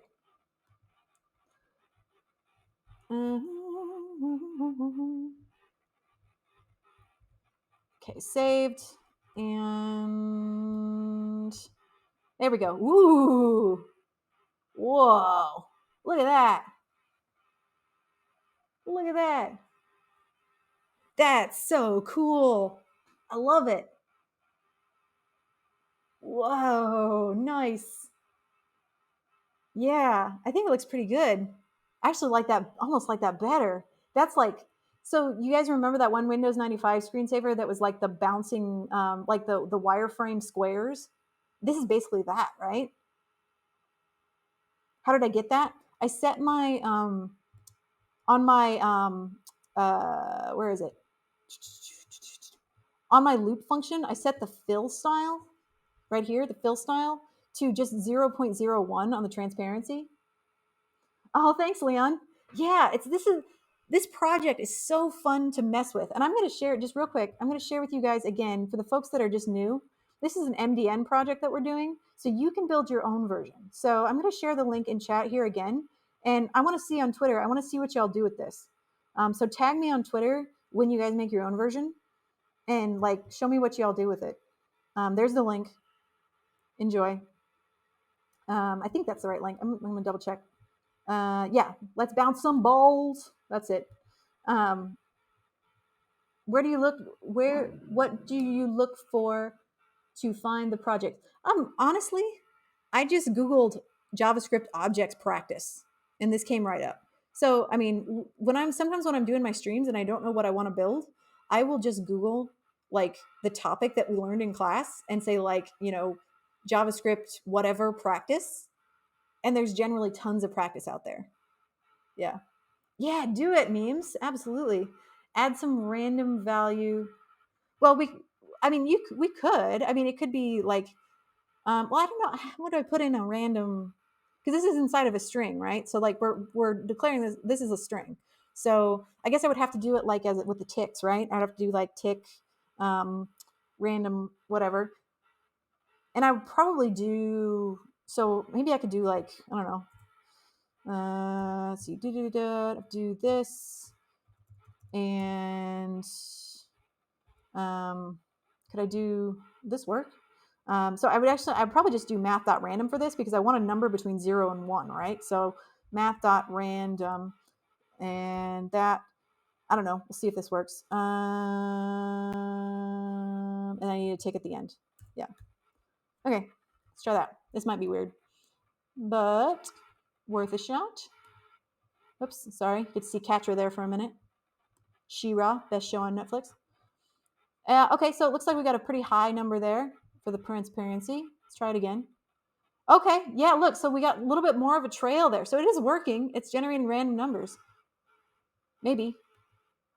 Yeah, I'm seeing. Okay, yeah, look at that. Look at that. We got like sputtering trails. That is so cool because each time it loops, each time it runs through and draws a new frame, it's it's setting a random transparency for the trails. So that's actually kind of cool. They look like little flaming balls.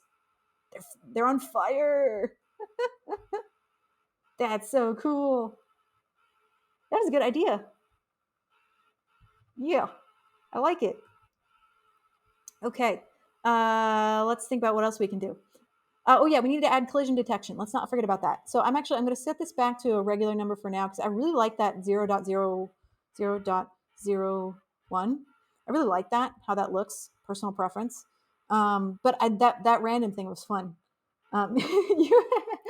Whoa, indeed. I feel like there's that Owen Wilson, like, just like, whoa, right? Like him, just that's how I feel looking at this. Um, and Jim, thank you for that explanation. Yeah. Yeah, that's a great explanation, Jim. So when we set it to 0.01, by setting the transparency of the wipe so low, it takes 100 frames to finish erasing the ball trail. Yeah, it's awesome. Yep, yep, yep, yep. Okay.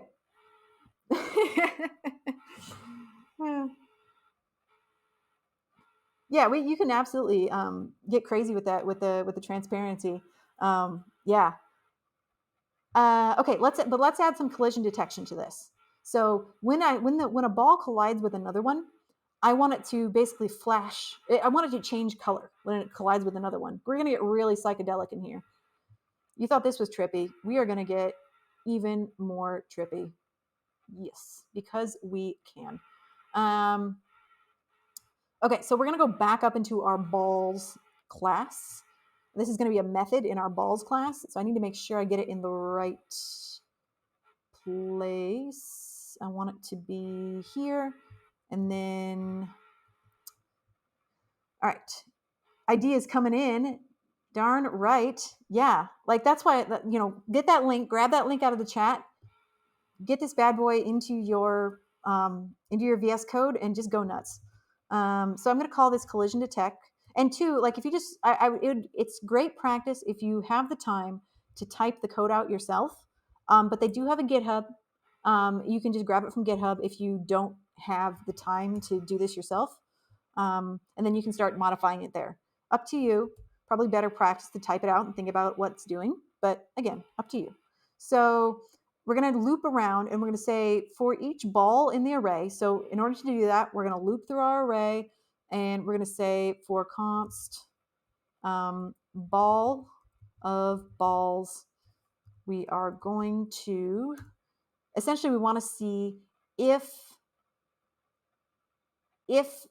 the ball that we are currently on is colliding with any other ball in the array. Now, let me pause here for a second. This collision detect, even in the MDN tutorial, it's like you may not understand everything that's happening here. Just put it in.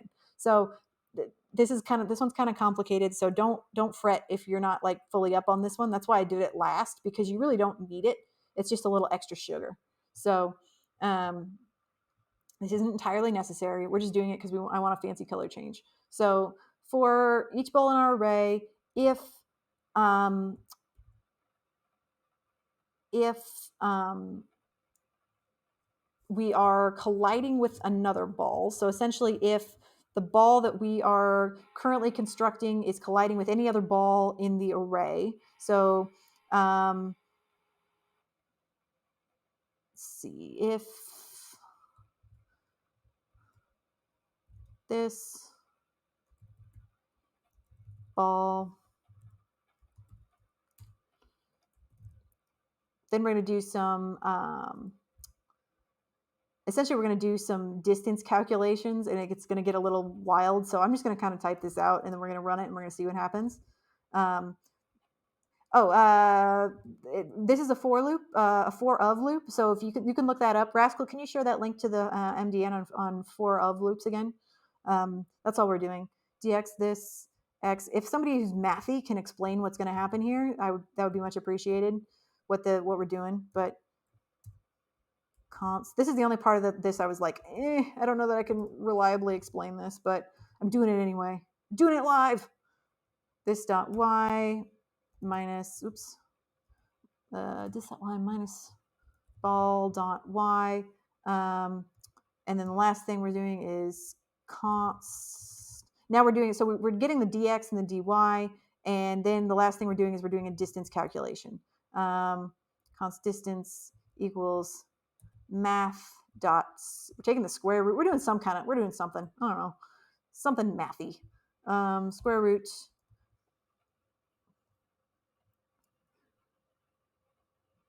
distance calculation. Oh, distance calculation to see if they're close enough to be colliding. Okay, that makes sense. Yeah, dx times, oops, that's wrong. Hang on. Dx times dx plus dy times dy. Okay. And then we're doing a bunch of that stuff. They are checking to see, oh my gosh, we're doing trigonometry. Oh, jeepers. Oh, boy. They're checking. I was told that when I got into programming, the computer would do the math for me. I'm just kidding. I know that you need math sometimes. Oh, big maths. Yes, maths indeed. Yes. All right. So doing some distance calculations there. And so essentially what we're doing is we're calculating a distance value, and essentially then we're saying if distance is less than this dot size plus ball dot size, then we are going to make the ball, essentially while the ball is colliding with another ball. So I can tell you what's going to happen is, so while the ball is colliding with another ball, it's going to randomly change colors every single frame. So it's going to flicker through a bunch of colors, and it'll probably end up on a different color when it's done passing through the other ball. So we're setting the ball color and the ball. So we're setting, both balls are colliding. They're both going to flicker through random colors. So we're going to call random RGB. And they're going to flicker through random colors until they're done passing through each other. So let's see what happens there. And people are giving wonderful, Jim, you're just math flexing. Flexosaurus. Jim is the T-Rex on the skateboard with the sunglasses and the baseball cap that was on my lunchbox in first grade. The rad T-Rex. And that's a good thing. That's a compliment. You want to be the rad T-Rex, the Flex Rex. All right, so we're going to save this. Now we're going to see what happens, what changes there. I know 1 + 1, so you're somewhat an expert. Heck, yeah. Little maths. All right. Let's see. Hang on. Did I save? I don't think I saved. Oh, I did save. Where did I mess up? I missed something somewhere, I'm sure. Oh, I know what I did. So I declared this new method, right? I declared collision detect, but in order for it to work, I actually need to call it. So we need to call ball dot collision detect. Yeah, exactly. Dervis, you're right. Yep. Needed to add it to the loop. So that way, every time we draw a new frame, it's going to run. So every time we draw a new frame, right, it's going to loop through all the balls in the array, and it's going to call all of these methods. It's going to call draw to draw the ball, update to update its position, and collision detect to see if it's currently intersecting with another ball. And if it is intersecting with another ball on the canvas, it's going to flicker through the colors. Essentially, it's going to change the color of the ball. That's all it's doing. And we could probably do something like that for like size and stuff too. Here's another idea. If you want to, you could also build another method that does the same thing with size. That would be kind of wild, right? If the balls, like as balls are colliding, if they just like randomly change size, that would be pretty crazy. That might be fun. Somebody do that. You don't have to if you don't want to. Oh, there we go. Woo! Getting wilder. Oh, I love it. I love it. Yeah.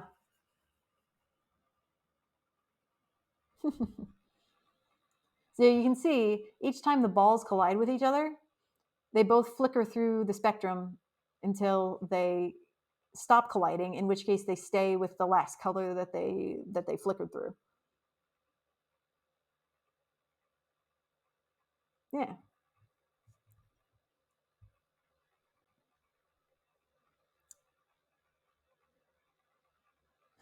Okay, so let's go back to this. So basically, we're done with the code. Um,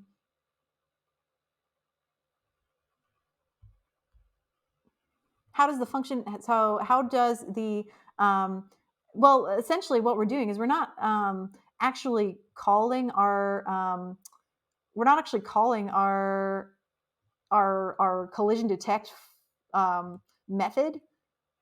We're not actually calling that until all the way down here. Yeah, and the objects are constructed from the class. Yeah, we're not actually doing the calls until all the way down here at the bottom. Last thing. Yeah, play with yeah. Okay, I'm clicking on your link, Dakota. Oh my gosh. Oh, that's wild. Look at that. Yikes. That's a lot of random.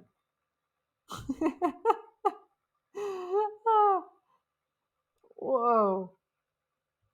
I dig it. I dig it. My eyes, yeah.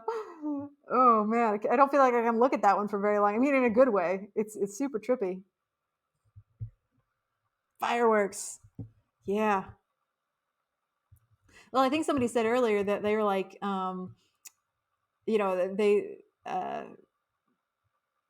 they never knew how easy the Windows 95 developers had it when they were coding this stuff. Well, keep in mind, I mean, they probably didn't have they didn't have the level of like built-in APIs and stuff that we have today. They probably had to do it all by hand, all these mathematical calculations and everything. Yeah. Back in my day, we did things with slide rules. Okay, so I think that's really about it. I think that's the essence of it. You're welcome to to mess around with the various properties. I mean, we could change the sizes. You can I mean you could probably make the background fill be random because I mean the background fill is it's right here. So you could substitute any of these values with random. I'm not going to do that because I feel like you might get you might get like a strobe effect there, and I don't want to make anyone have difficulties who has difficulty with flashing lights. So I'm not going to do that, but you can try that certainly. Yeah, it'll be a strobe. So I'm not going to do that. Back in my day, you flipped through a book of colored post-it notes to simulate synesthesia. Yeah. Use the slide rule. Yeah, yeah, absolutely. That's how they did it back in the Apollo days. You ever seen Apollo 13? They were using slide rules to get us to the moon, or try to. Not in this case, but not in Apollo 13 case, but most cases.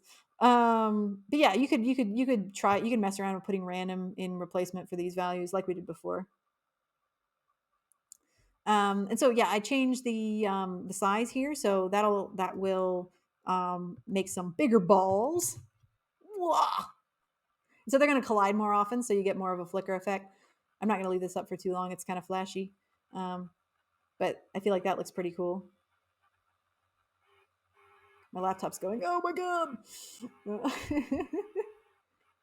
All right, last YOLO that we're going to do. I want to have 250 balls. I'm going to make the size a little bit smaller so they're not just like constantly colliding. We're going to do like 5, 5 and 15. Yeah. Okay.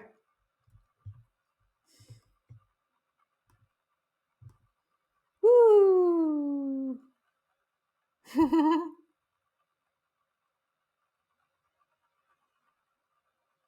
Yeah. I feel like these celebratory fireworks are a pretty good place to start. I love the one ball at the top that's just going back and forth. The very top of the screen. Ending the stream one way or another. Yeah. Yeah. And so okay, look, this is an interesting phenomenon. So if you look at the balls, you can kind of see that occasionally there's a little bit there's almost like gaps in the canvas where there's a lot of the balls are in one corner and then they all go up and hit another corner, like they're at the top of the screen there, and then they are, you know, they had, and that's because of the choice that I made as far as the velocity. This was just kind of interesting. So remember, for the velocity x and the velocity y, I didn't allow it to be negative. So they're all going to start out with a positive velocity. So they're all going to be heading in a similar direction. So you can make this be negative if you want. So you can set it at like -4. And then you get a more true randomness in the direction that they go. So that's why they're kind of heading this. So now you get much more random movement. But you can also get some balls that are going literally like not moving at all, or like here right up. I don't know if you guys can see that, but it's hard to see with the can't even tell where my mouse is. Kind of right there and toward the top right, there's one ball that's not moving at all because it has a velocity of 0. They're flocking. They're flocking Jurassic Park. Yeah. Hey, Ismail. Yeah, welcome. We are just about wrapping up, but I will share the code with you. And it's an MDN project, so you can make your own version. And I would highly suggest coding your own version. Oh, thank you, BSL. Yeah, so BSL just shared it. So go there, code that, and then mess with the parameters so you can get cool effects like what I have on my screen right now. I modified the code here for this in order to make it do cool stuff. So play around with it. We will never get the satisfaction of a ball going exactly in the corner like that one old screensaver. Oh, I mean, it's I'm looking at the corners. It's pretty close. No, I think that's just an artifact. As they collide, they slow down. No. Oh, I see. You're saying you want to do that. Yeah, you could build something in for velocity, in our little collision detector thingy. You could mess with this to add more features, because I mean, right now we're really just saying, generate random colors, but you could say like for each frame, you could say something like for each right now this is saying like for each, while the balls are overlapping, you could say like ball dot velocity x minus 0.01 or something, and like slow it down just a teeny tiny bit for each while the balls are colliding. You could do that. Sasha, yeah. So Sasha, just click the link. Click the link that BSL just shared just a little bit above your comment. Grab that and you can code it yourself. There's a link to their GitHub where you can just copy the whole code or compare it against yours. So just grab the link from BSL's post just a little bit above your comment there, Sasha. Yeah. Or speed them up. Yeah, you could add like 0.01 to the velocity while they're colliding. Yeah, BSL just shared it again, so you can grab it there. Yeah, okay. Any more questions from anyone? Like I say, we're basically done. But I think this is a really fun one to mess around with. So, ooh, monochrome. Yeah, you can make a monochrome. Yeah. You can make a canvas that responds with your cursor. Yeah, totally. Hey guys, what are we building? Oh, let me show you, Tyler. All right. We just built that. We built a retro Windows 95 style screensaver animation. Drink in the beauty. We built it with JavaScript too. Yeah, Tyler. We built in the JavaScript. We built it with JavaScript and just using the built-in Canvas API to draw the animations. Yep. Okay, bye, Silent. Yep. Thanks for coming. And Tyler, if you want the code, just scroll up a little bit. There's a post by BSL that they posted. It's an MDN project, so you can build it yourself if you want. Just click on the link that BSL posted, and you can grab it. Yes, yeah. Glad you enjoyed it, Akai. Yeah. All right. Well, about to wrap up. Anybody have any more questions? I'm just going to leave this beautiful thing on screen for a little while longer. And actually, you know what? You know what? You know what? You know what? I prefer it. I'm gonna be a purist here, and I am going to take off the frame wipe entirely. I want it to be back to the pipes, to the Windows 95 style pipes. Yeah, let's get wild. There we go. Even better. Leon and I are probably gonna have a discussion on that at some point. Yeah.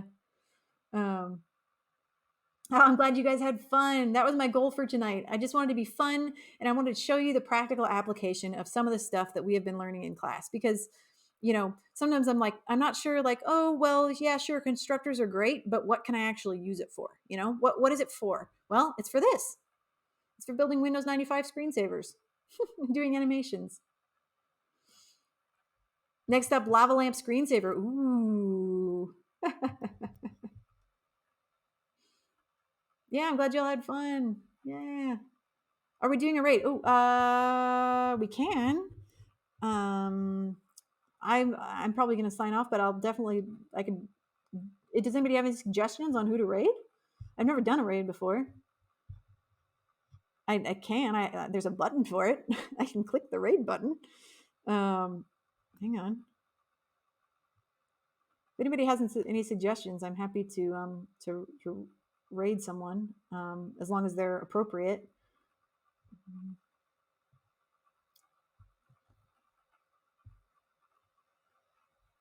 Sorry, oops.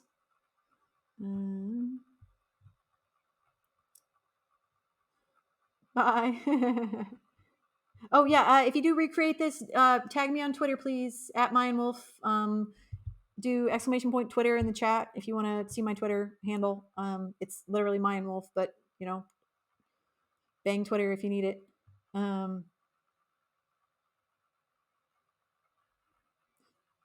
Something called Time Enjoyed. Oh, sweet. Ooh, okay. Learning Python has a budgie. I'm sold. Okay. Time Enjoyed. All right. Hang on. Yep. So follow me on Twitter and please tag me with your creations. I want to see them. Tag me. All right. Time Enjoyed. Okay, hang on. Time Enjoyed. Oh, I see him. Okay. So I'm going to start the raid in a minute. But I appreciate you all, and thank you for coming. And I will see you again on Sunday. So join me on Sunday. Watch my Twitter for updates. Join me on Sunday at 6:30. All right. Raid starting now.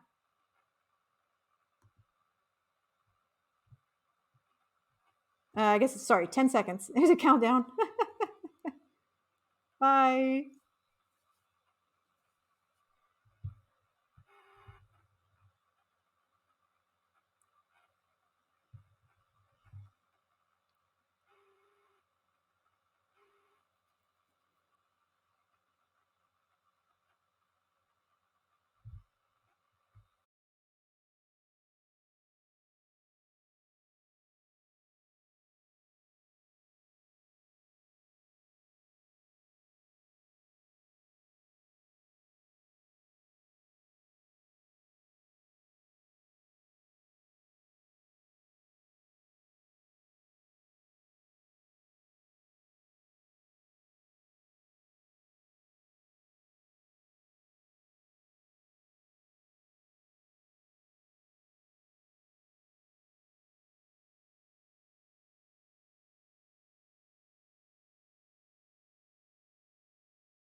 are my budgies. Let me turn on my light real quick, and I'll be right back.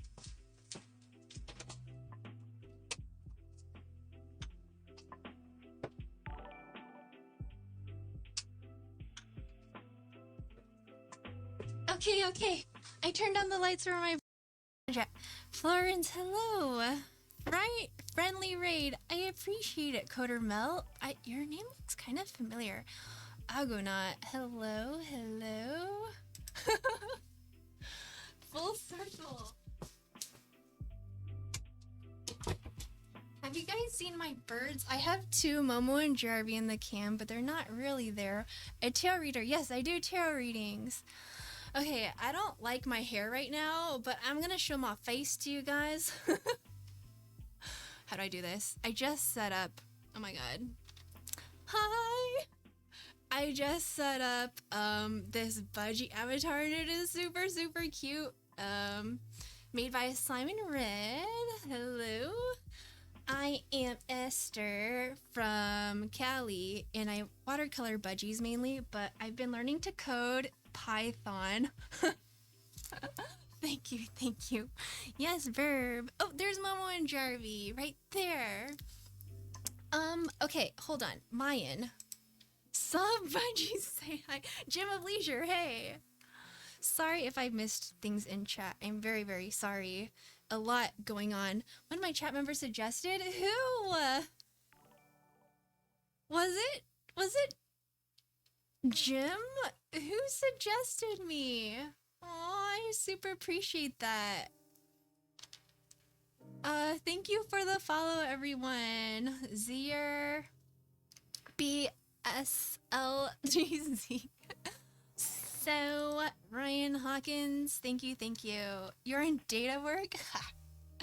Well, you're on the front page of Twitch. Owls? How did that? Hello, Tyler. I figured you're a good stream for this crowd. Gym of Leisure, was it you? Gym of Leisure's the sweetest. I met Gym of Leisure through, I think, Nova Lima in the game dev category. Aw, you're the kindest. I would shout you out, but you don't stream. Let me give you a shout out though. Mayan. I am totally putting on a performance. All too swift. Hello, cool cat. You were playing Sovereign Game Dev. Thank you for the follow, Codermill. I appreciate it. Crystal Arena. Thank you. How are you guys doing? What did you do in your stream? How long did it go for? You just said budgie cam and they needed no convincing. This is Momo and Jarvie, my two loves, right here. They're drinking out of their bowl that has some lettuce and water.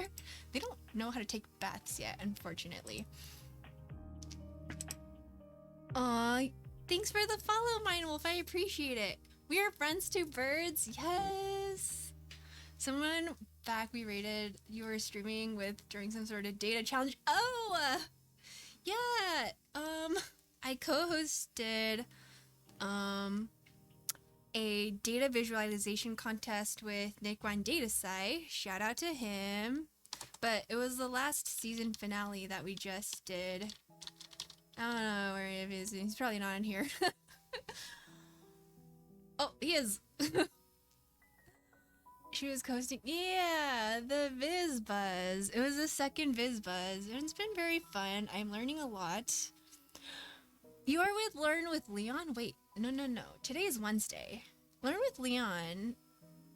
Oh, wait. I know Jim is with Learn with Leon. Who else is with Learn with Leon? Ghibli is with Learn with Leon. I've met quite a few of you. Oh, Nick got rated by Learn with Leon.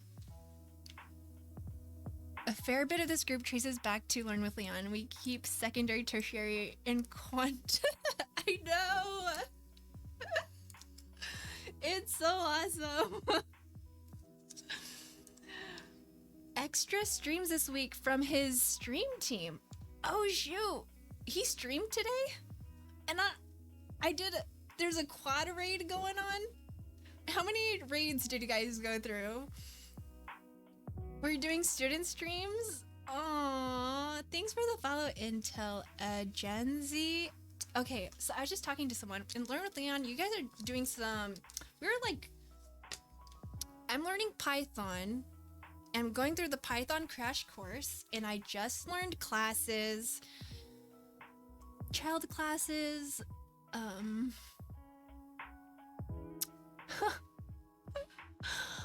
oh my god, it goes into something else. Oh, so then I started trying to learn how to make a tarot program with those two things that I learned. And I guess in Learn with Leon, you guys are learning JavaScript and web dev, and then you guys will touch base on Python a bit. But you guys were also learning classes around the same time I was learning classes, and I think you guys are doing API stuff now. And then third, when did his stream end? What time zone is Learn with Leon in? Full stack web dev. We're focusing on JavaScript. Okay. Cool. Just getting started on APIs this week. UTC 4. Eastern. Okay. Oh, that is pretty late. So I'm in Pacific. It's 7 for me, so it must have been 10 for Leon. Oh, wait, it was like a third raid though. Oh, six. Oh, gotcha. I see. Well, I've been a big beneficiary of Leon's raids. Leon is a pretty rad guy. Yeah, I think I just started learning Python as he was streaming. But do you want a tarot reading, Mayan? I appreciate your reading, and I'm working on tarot bot. The bot is not ready. This is the page. Wait, actually, what did you work on? And how long have you been streaming? And what language do you use? Tell me about yourself. This is the program. My name is not Lisa, but I'm testing it out here. So I have an index page that I'm gonna put in a first name. I put in a number of cards, and it should run. Oops, I was in the debug tool. And it should tell me like, I selected 3 cards. My random cards are like 5, 7, and 0 out of 8. So that's what is working on here. You do want a tarot reading. Okay, I have options for you. Safety vest. Thank you for the follow. You're a new streamer. Started streaming back in February. Whoa, that's when I started learning Python, focusing on materials that we are learning in class. Awesome. Oh my god. Good on you. Good on you. Taking initiative, learning. The coding, software, and game dev category is so little. Super tiny. Hyperfix. Ink hello. I have choices. Okay. Okay, let me go to my, let's go to my tarot reading screen. So, I have the Mystic Monday deck, and then I have the Rider-Waite.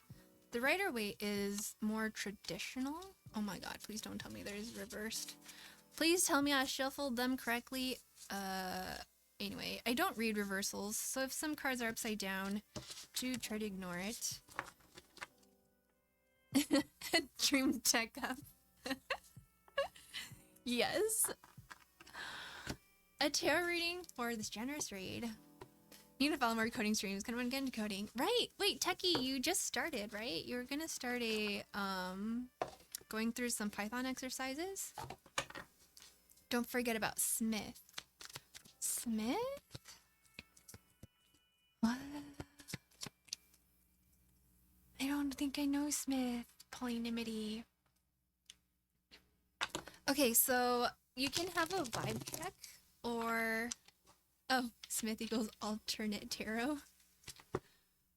He's the artist who makes designs on the deck. Oh, interesting. There are so many different designs.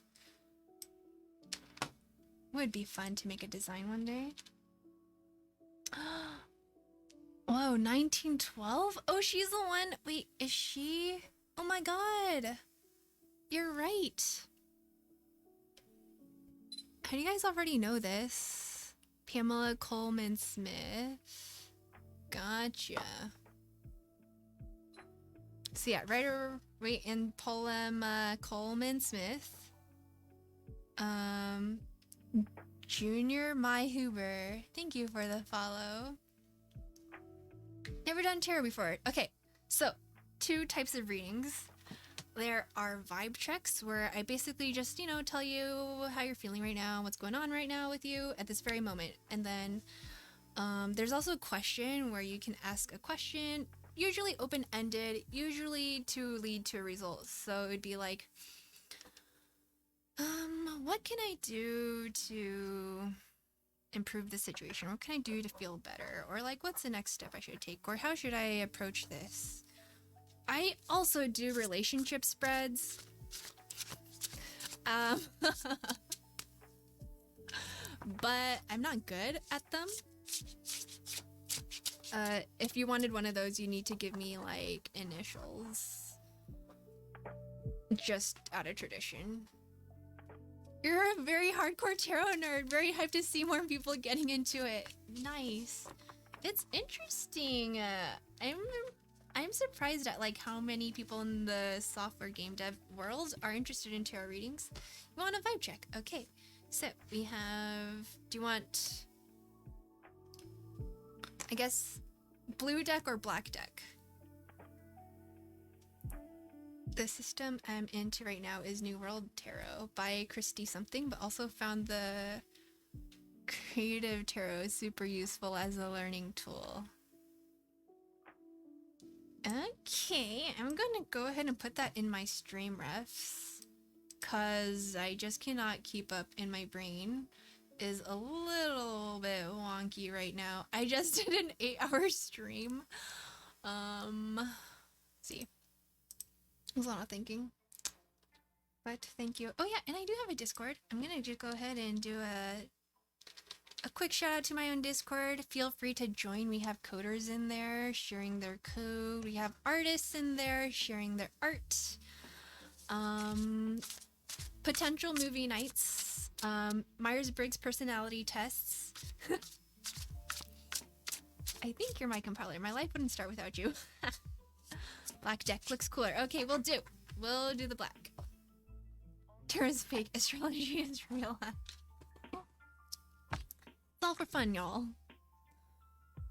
I've always managed to get the same card when drawing just one. The Devil. That's an interesting card to get all the time. There are cards that like follow people around sometimes. What's my MBTI? I feel like I should ask for guesses before telling y'all straight off the bat. I've bunches. Yeah, you're in love. I love them too. They're my fave. Astrologers are trumps. I pick one birthday. Oh, wait. Pure Sizzle. I know Pure Sizzle's fake. ESFP. Okay, yeah, people have generally guessed E something FP, but I am an ISFP. What is your all's personality types? If you have a personality type and you know it, add it as a role on my Discord role so I can keep track. INFP is the best. INTJ and INTP. Okay, you guys, this is fascinating. Okay, I used to stream in the art category in watercolors. Oh wait, let me just plug. I can't plug my watercolors right now. It's a little bit out of the way. But in the art channels, it's filled with INFPs and INFJs. And I think when I started coding, I met a lot more INTJs and INTPs.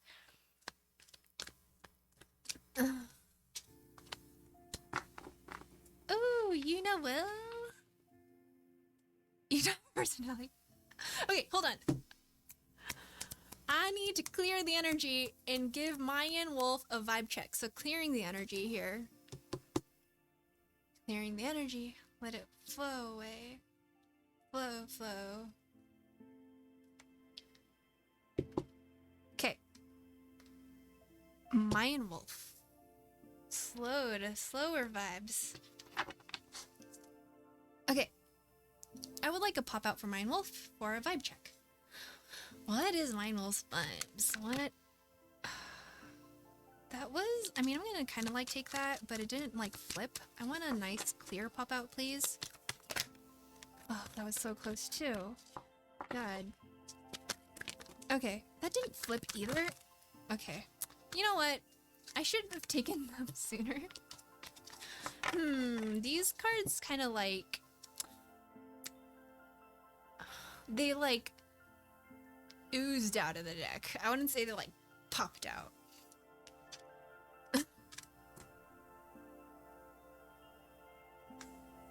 Okay, here they are. I hope this doesn't turn into some Warhammer 40k nightmare. No. I don't know what that is. Big 5. Omega 9, TJ. If you guys like are interested, I do have the link to the test. It is quite long. It takes like 15 minutes to take. And a lot of the times the answer will be wrong. But this deck, it's delightful. You like the colors, right? Okay. I love the colors on your reading right now. I see this sort of like flow from pink to blue to purple. High Priestess is like someone who is super close to the subconscious, to their intuition, getting closer to understanding what's going on in the background. You're feeling like a High Priestess. Oh, it's just like, I think that's that slow, like cooling, like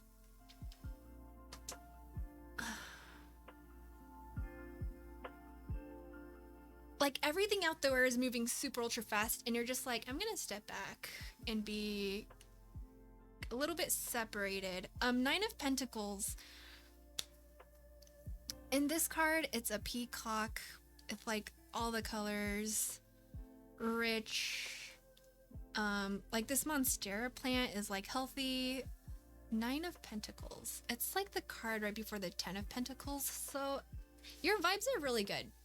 Just like at the brink before, like, it's like a good, when I see 9, I do think of like potential energy, because the next card is 10. Would you like me to read one of these? I'd say you're like maybe basking in some sort of sunlight, some sort of a Monstera fan. You're pretty cool. Puts on sunglasses. Nice. Hello, it's Rufio. It's strange to see you on Twitch as a viewer, not a streamer. Oh, who else streams? If you do stream, you can tell me what you stream, what you're up to. Aw, Polydimity, thanks for the follow. I loved that reading for you. Very beautiful, very cool. Okay, yeah. Which one would you like more clarification on? This deck has its own little description book that I read from. Pentacles. Okay, sure. 9 of Pentacles. Let me go ahead and take a sip of water. You're so generous for the raid. So fun. It's a nice chill way to, like, I don't know, unwind. 9 of Pentacles. True colors, splendor, vitality. Pentacles is a suite of the material world. Usually it, could indicate like security, money, finances, a business.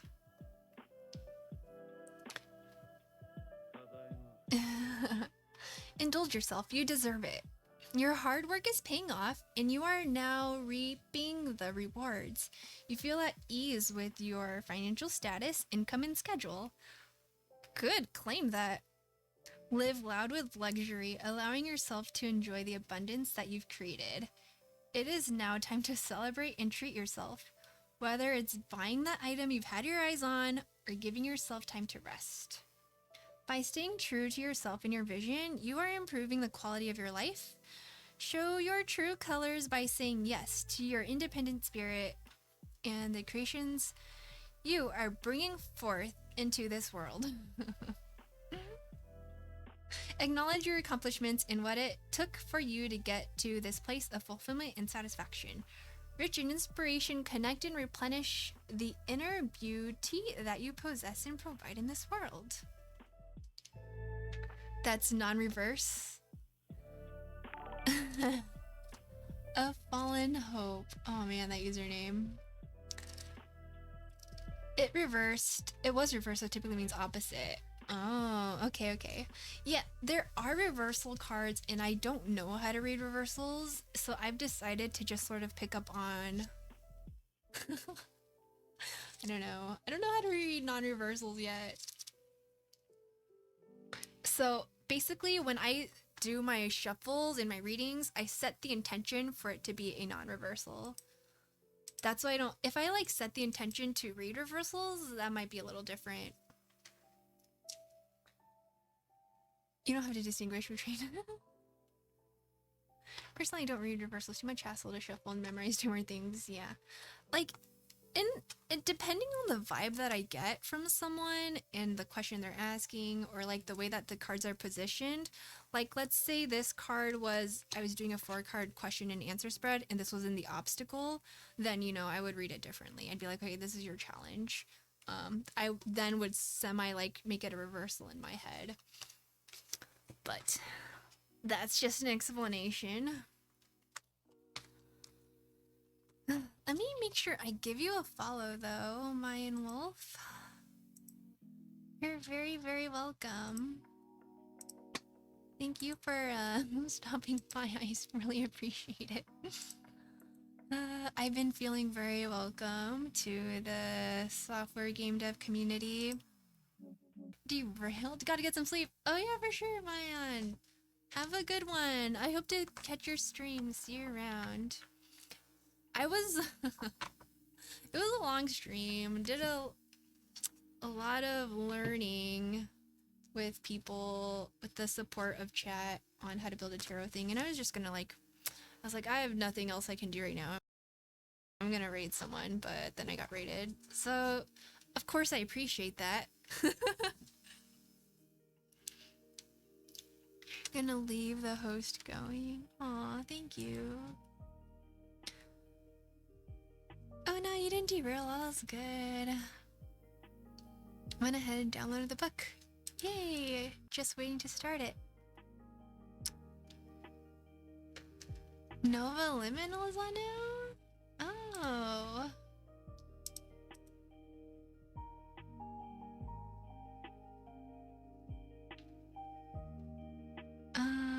That is good to know. Hold on.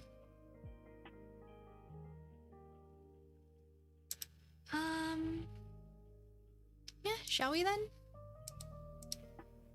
Nova Liminal is part of a group of new game devs that I met. Same along with Leviathan, Errant, Eoxy, I don't know, a bunch of people in my chat have been doing game dev, which I think is super cool. I think would be fun to get into. You want to go into data science eventually? You wrote one in TypeScript, but then your laptop died. Aw. I don't know what TypeScript is. Is that a language?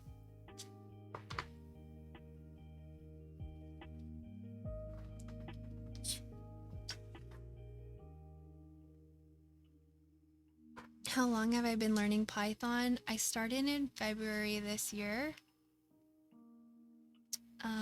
Went through the Python crash course very slowly. There's this website called Data Camp. There's learnpython.org. I've been using Sublime and PyCharm.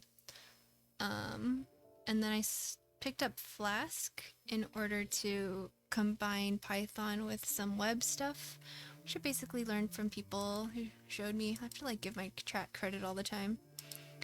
Types JavaScript, best way of describing it. Gotcha. Well, how long have you been coding A Fallen Hope?